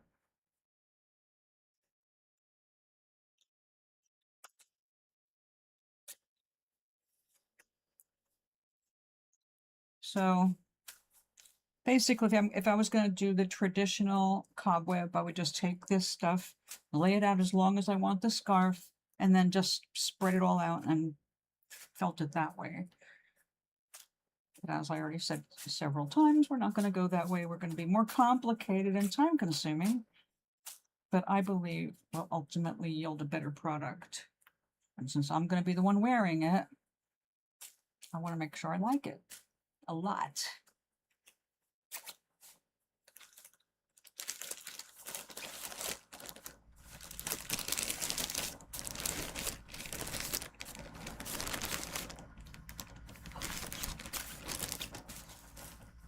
Oh.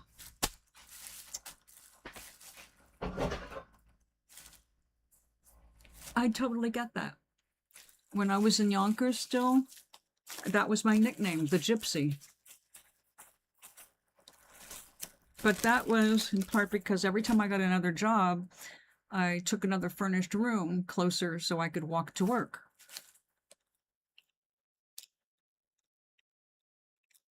Now, I'm saying I never thought of myself really as a gypsy, because part of me really likes being settled into a place so I know what my basic parameters are.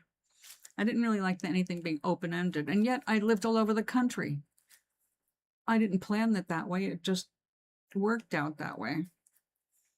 I never thought I was going to end up back here, ever.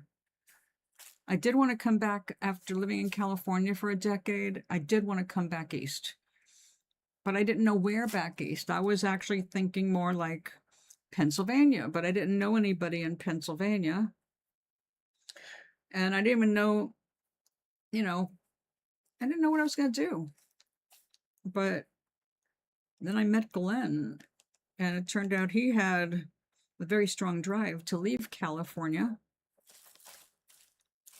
And that attracted new opportunities. We got out of California. But then we ended up on the farm in North Carolina for 17 years.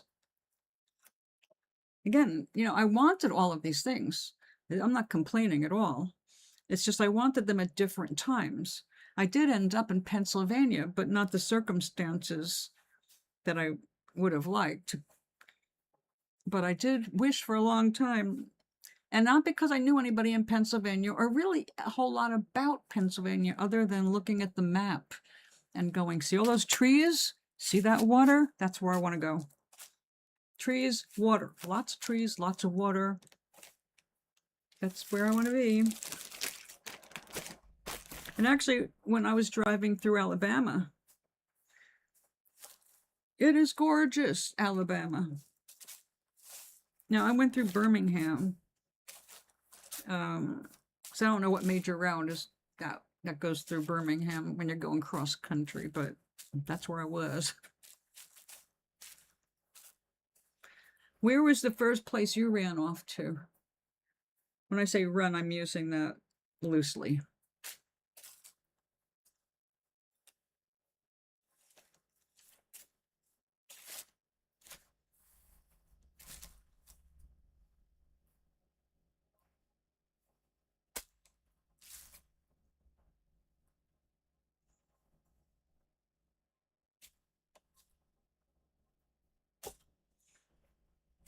God, this is like I said, it's like colored air.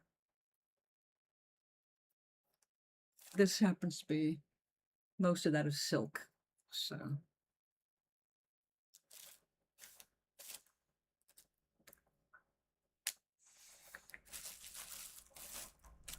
I think we'll set this aside for making the circles because that silk is absolutely stunning.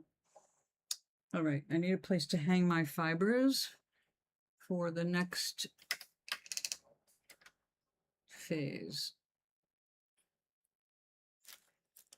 You probably can't see that, but that's okay. We'll take another strand out.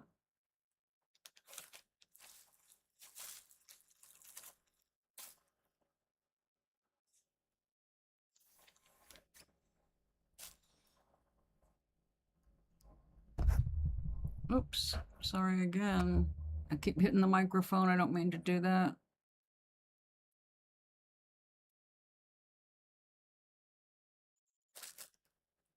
I think we're gonna put that over there.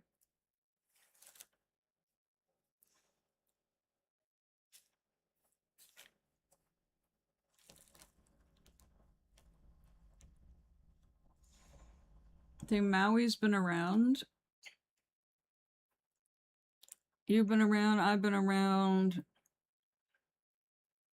That seems normal to me.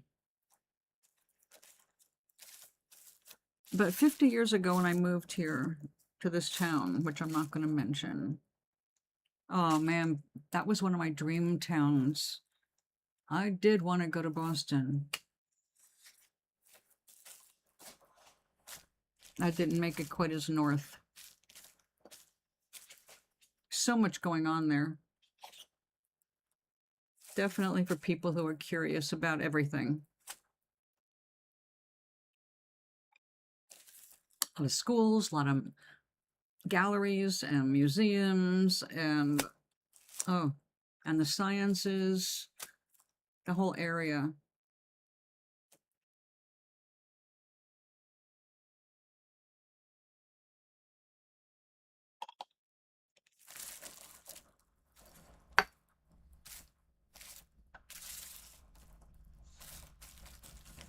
You know, those online quizzes, I don't know if they still have them, they probably do, but it's like find your best place. And you just do a questionnaire about what you like, what you want in your perfect environment, like the temperature, the climate, the scenery, what you like to do. And every time I took those tests to see where should I go, Boston was always number one. Always the number one recommended city. But when I came back here, like 50 years ago, it bothered me that people here were so local that when they built the new London Bridge, they refused to go over it. They said, I can get everything I need right here. I don't have to cross the bridge. And I thought rednecks were stubborn down south, just as bad as Yankees. They're so much alike. Only thing missing is the accent.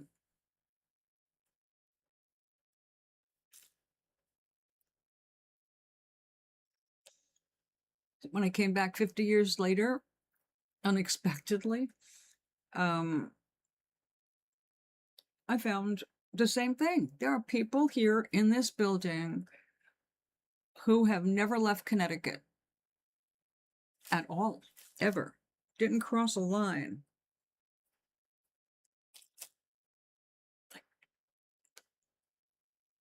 Connecticut is not the biggest state. We're next to the smallest state, in fact, but I used to drive across it all the time because I had to do that to get to New York.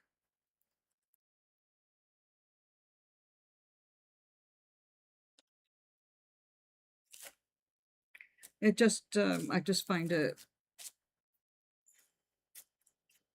really frustrating to be around people with absolutely no curiosity.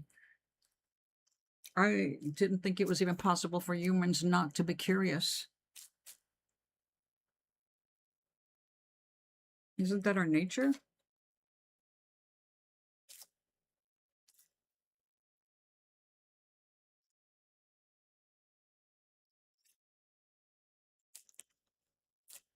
I think this one can go I think we can split these too. Not that way.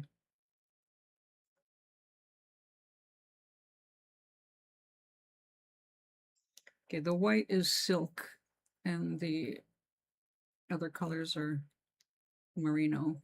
Well, 19 or finer micron.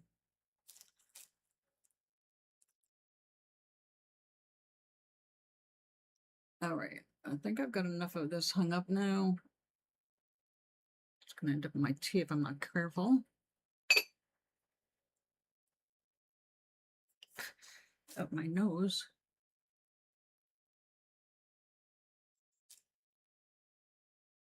Okay, I'm just separating these pieces because we're going to use these for the pattern.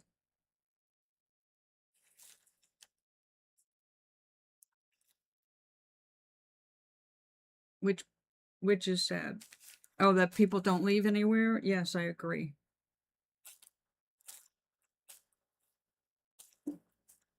It just boggles my mind. Obviously, those are people I don't have enough in common with for a lengthy conversation.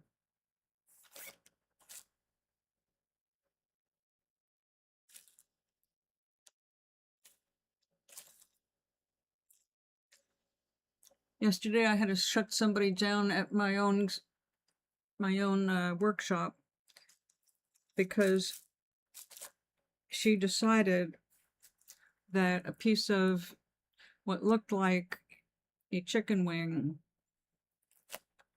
done tempura style.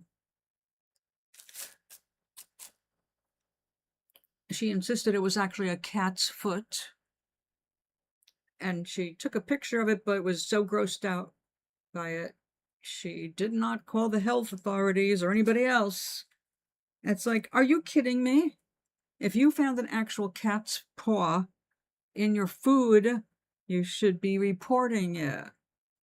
When I looked at the picture, I'm going, it looks like tempura. You know, tempura is really fluffy. When you deep fry it, it kind of blows up and you get all kinds of weird shapes. Well, then she starts, it's like, okay, we got enough of that. But then she starts with the how much that you can't trust the Chinese because they eat cats. And I was going to go into, it's like, yes, I know. Just like pork, they eat dogs. They don't do it here in this country, and they don't do it in China unless they're freaking starving to death. So, but that's one of the racist stereotype things that, of course, permeate some minds. Okay, true. This woman is not the smartest one here. Matter of fact, she's one of the most obnoxious ones here. But I was trying to keep our focus on growing seeds for food and not get waylaid with sensational garbage. Gary, hello, darling.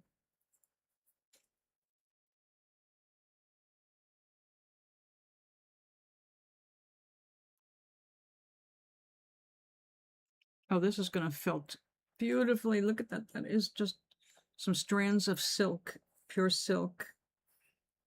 And they're just like twisting up. Oh, gorgeous. Absolutely gorgeous. How's Gary today?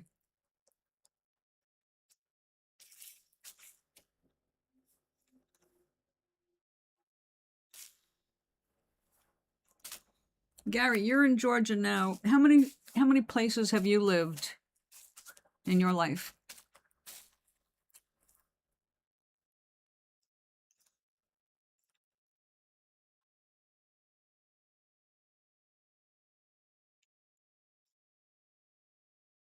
And Doc, how many places have you lived in your life?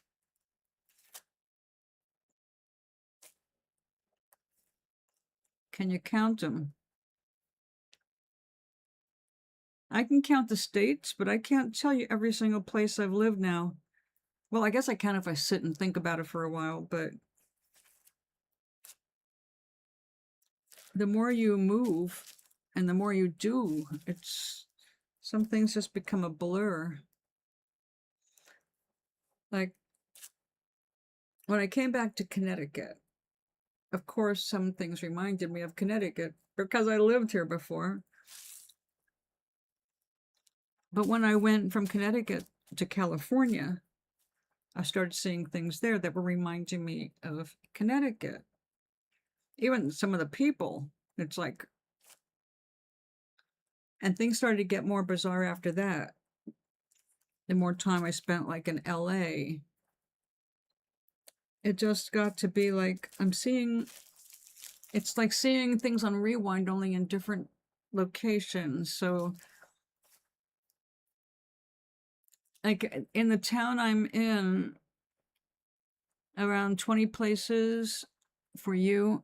Yeah.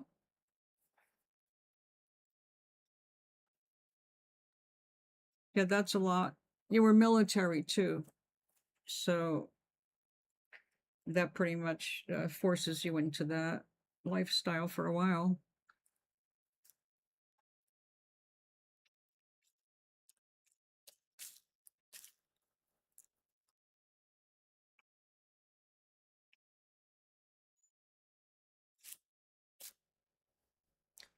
Like when I lived in Yonkers, no matter what end of town I lived in, there was a diner. And I worked at a bunch of those places as a waitress. But, you know, you go one end of town, you go the other end of town, you got another job. But then I moved to Connecticut and I was gigging as a musician, which means a lot of driving around. And the same thing started to happen. It's like, there's the same diner that I knew in New York, only it's here in Groton. And then it's here in California. It's like everywhere I went, they were like, this is beginning to feel real familiar. Now, when I lived here 50 some odd years ago. I had a car. I was a musician, entertainer. I lived out in the country. I drove all over the place because there wasn't only so much musician work for an artist like me, since I was not in somebody like Kiss, you know. So I had to travel a lot, but all in the, Northeast corridors. I didn't like try and make a career going back and forth across the country. But still, you start to see the same diners, the same, after a while, it's the same faces. It's like, where the hell am I? Now that I'm back here, it's like, well, some of this stuff is very familiar.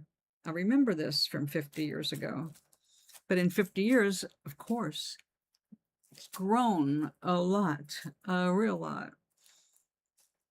Entire areas, stretches of country are now strip malls, things like that. It's like, it was all woods when I was here and farms, and now it's, holy shit, where the hell am I? And like, what? There's a traffic circle? But even those start to look the same. The traffic circle here in my town that's new reminds me of the traffic circle I used to go through between North Carolina and South Carolina, going back and forth to Spartanburg.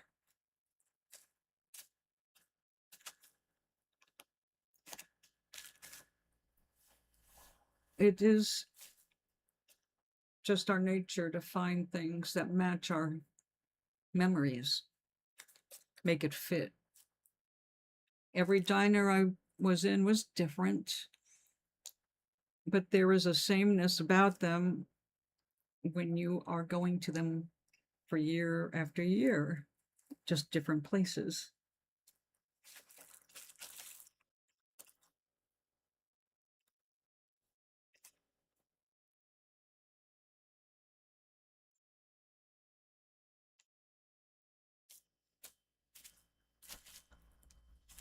Can we move this up?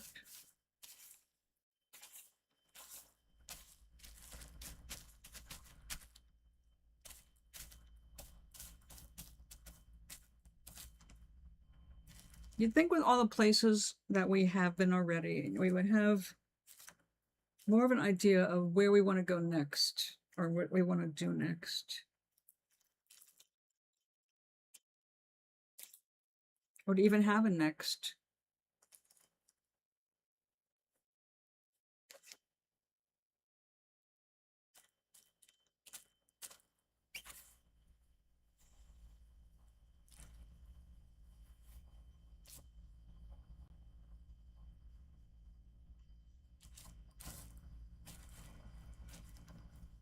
LA, San Diego, San Francisco, Manhattan.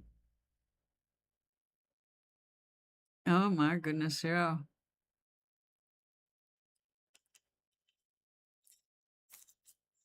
But how do you feel? I believe that you need to be in a place at least a month, at least 4 weeks, to get a feel for the area, to decide if you want to live there or not.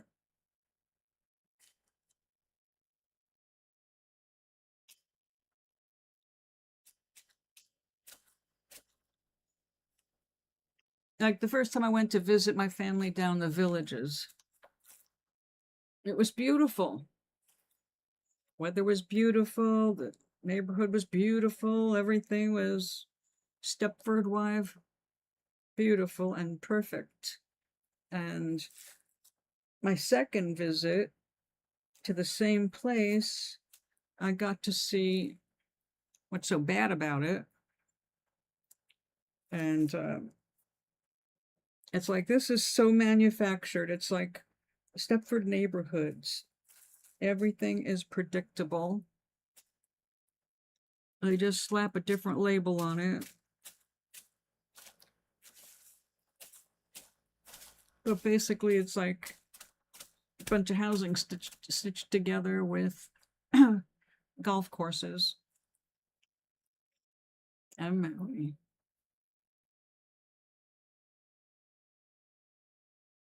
Well, when I lived in New York, I lived all over the place.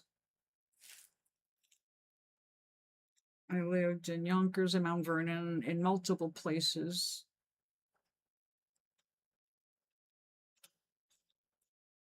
Well, Mount Vernon was just one place.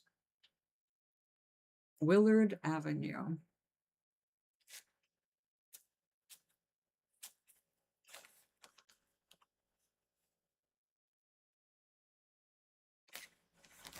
But New York and then Connecticut, all over the damn place. Out in the country, in town.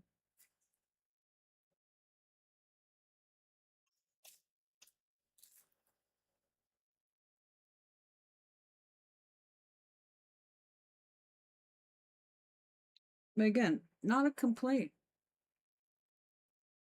As much as me wanting to settle down in a spot, just, get settled so I can create. I liked different settings. I liked checking out different things.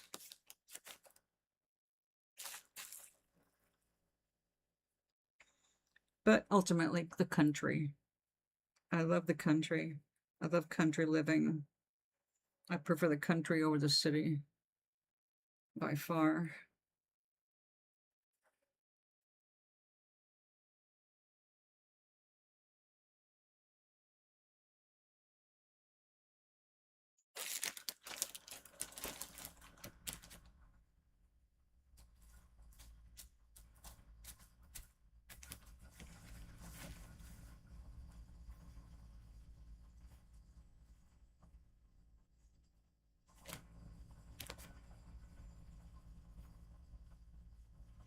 Oh, we've got this little piece here.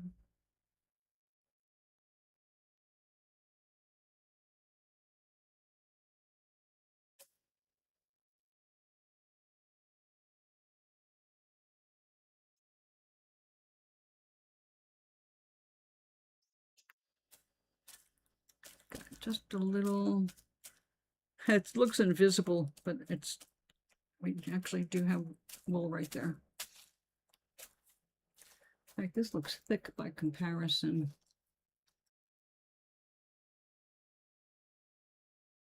And spread this out a little more.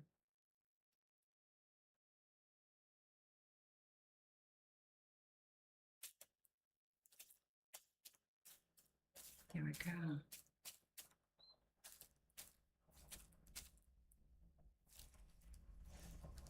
Well, today I watched a TED Talk by the designer of the costumes for Wicked and Wicked for Good and West Side Story, the modern one, and Hamilton. And I loved how he talked about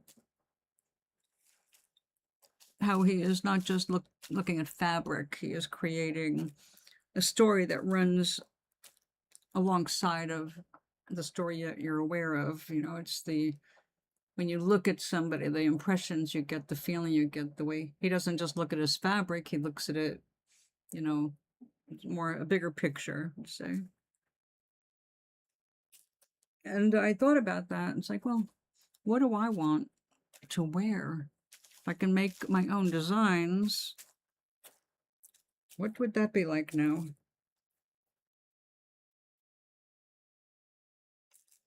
So I think I've got an idea.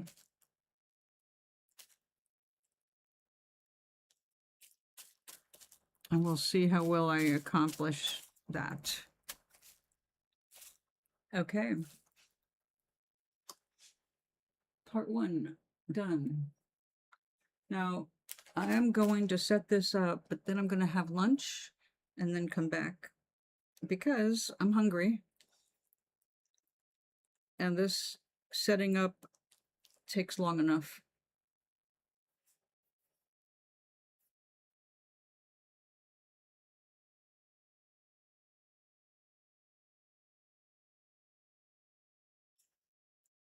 Now, I'm just going to have a light lunch again.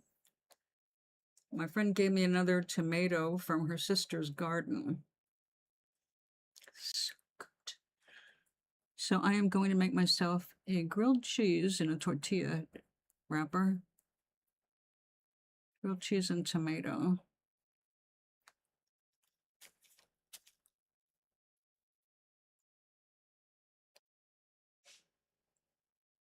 I have to say, I am enjoying using the tortilla wrappers when I get them crisp on both sides.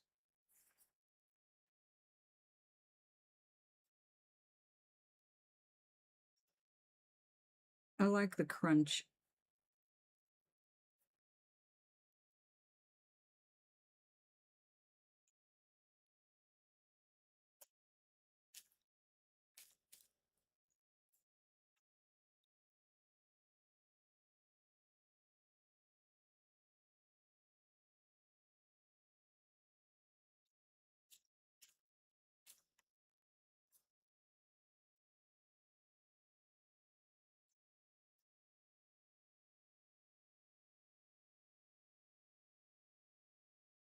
Oh, I watched another kind of a scarf being made. And it's a cool idea. Again, trying to get things as airy as possible. It's called a lattice. A lattice one, Lattice.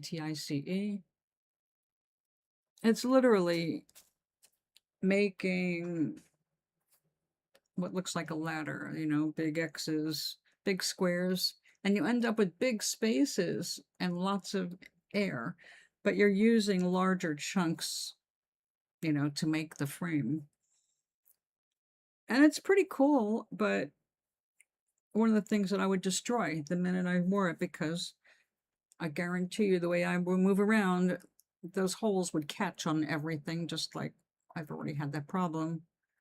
My favorite scarf I turned into fiber to use as decoration because it kept getting stuck on things.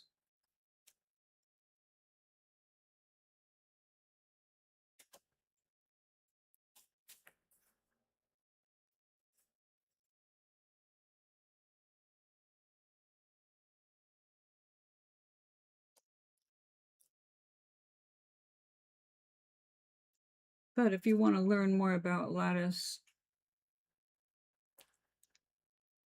made designs or lattice designs, YouTube has a bunch of videos of people making lattice scarves.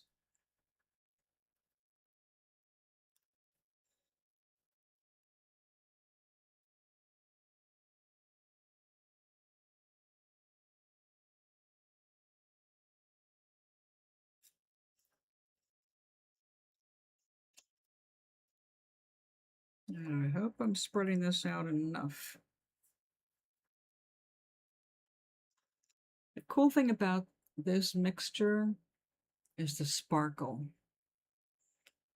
It has so much life to it. It looks almost like you put sparkles in it, but it's just the silk.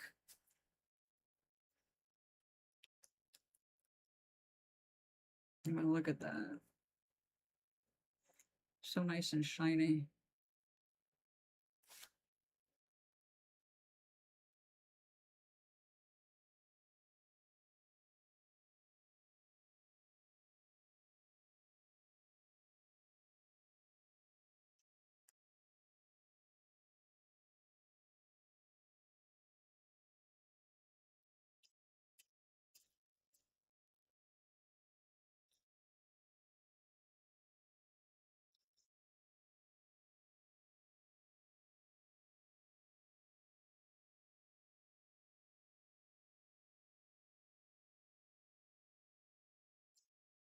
Now, the pattern I came up with is done in 2 steps. The first one will give us our holes. The second step is putting the circles of wool around the holes to stabilize the whole thing and make it strong.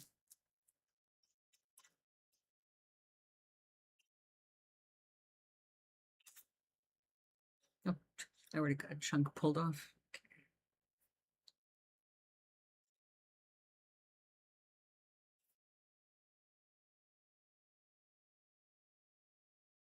Uh-oh. The static is starting up here. I don't know why it's getting more staticky, but we do have a storm coming in. Maybe there's a connection. Although right now it still looks beautiful.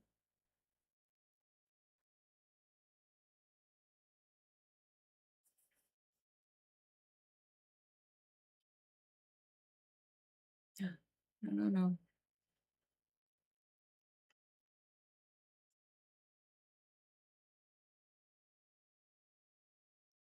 Is Gary off today?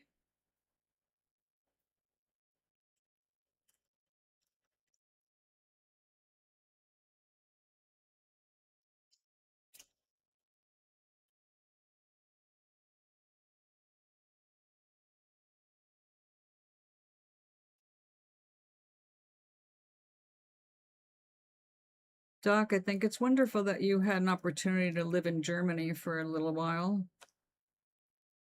To experience another country is a big deal.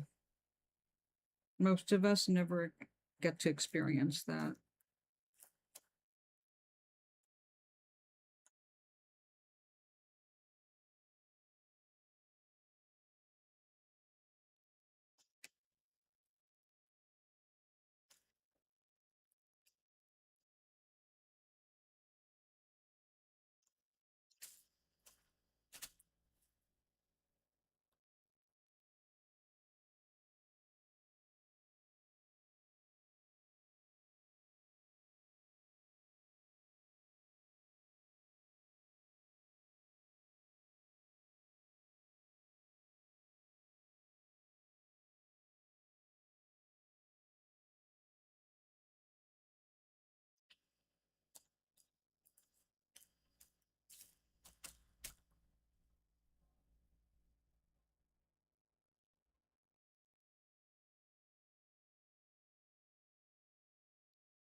Yes, Americans don't catch on as quickly as they do after they leave the country and experience other people's realities. A lot of them choose not to come back.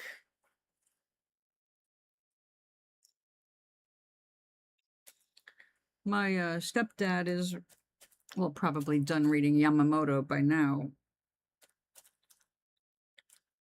But he said, I think the government lied to us more than we thought. Now, he's 95. And he spent a good portion of his time being a judge. And usually that was giving us the impression that if it was legal, it was just something you're a go longer. You know, you follow the rules, and there's no question you follow the rules.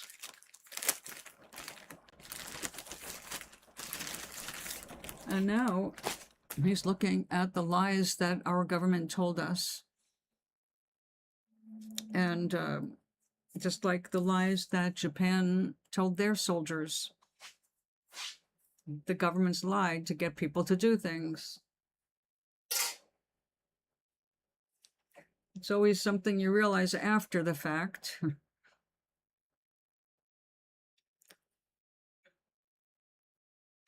Okay. Right now, this arm is starting to look a bit like I'm in Florida with all the Spanish moss dangling. And I can see... Okay, you know, right now my hair is only on my head because I have 4 combs holding it down. It's a good thing because all of my silk is starting to do this, rising from the static electricity. So I think this is a good time to break for lunch. I will be back, and when I'm back, we're going to hit this with water, see where our holes are, and then we're going to use the Spanish moss to make our circles and give this a more permanent structure.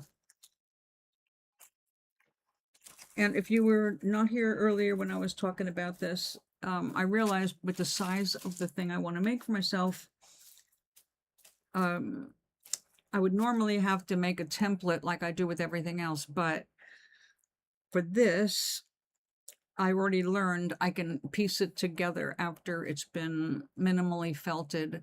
So I can make panels, even different shapes, and then put them all together to form whatever I want. So that's what I'm going to do. And I just want to make sure it's not too thick. We want to make it sure that it is as lacy as possible. We want it to be like that. Same kind of yarn, or wool rather. Because this like sparkles. It's got so much shine from the silk fibers. It just sparkles. So I want, we're just going to do the same thing in green. Going outside to feel the fresh water of rain. Enjoy it. Dance in the rain, but don't get hit by lightning. And I guess you'll need to find your little feral cats to feed them. So I'll be back in what time is it? 2:14. I'll be back in about an hour. We'll do our second session, and then I'll go make dinner because I'm making a small lunch.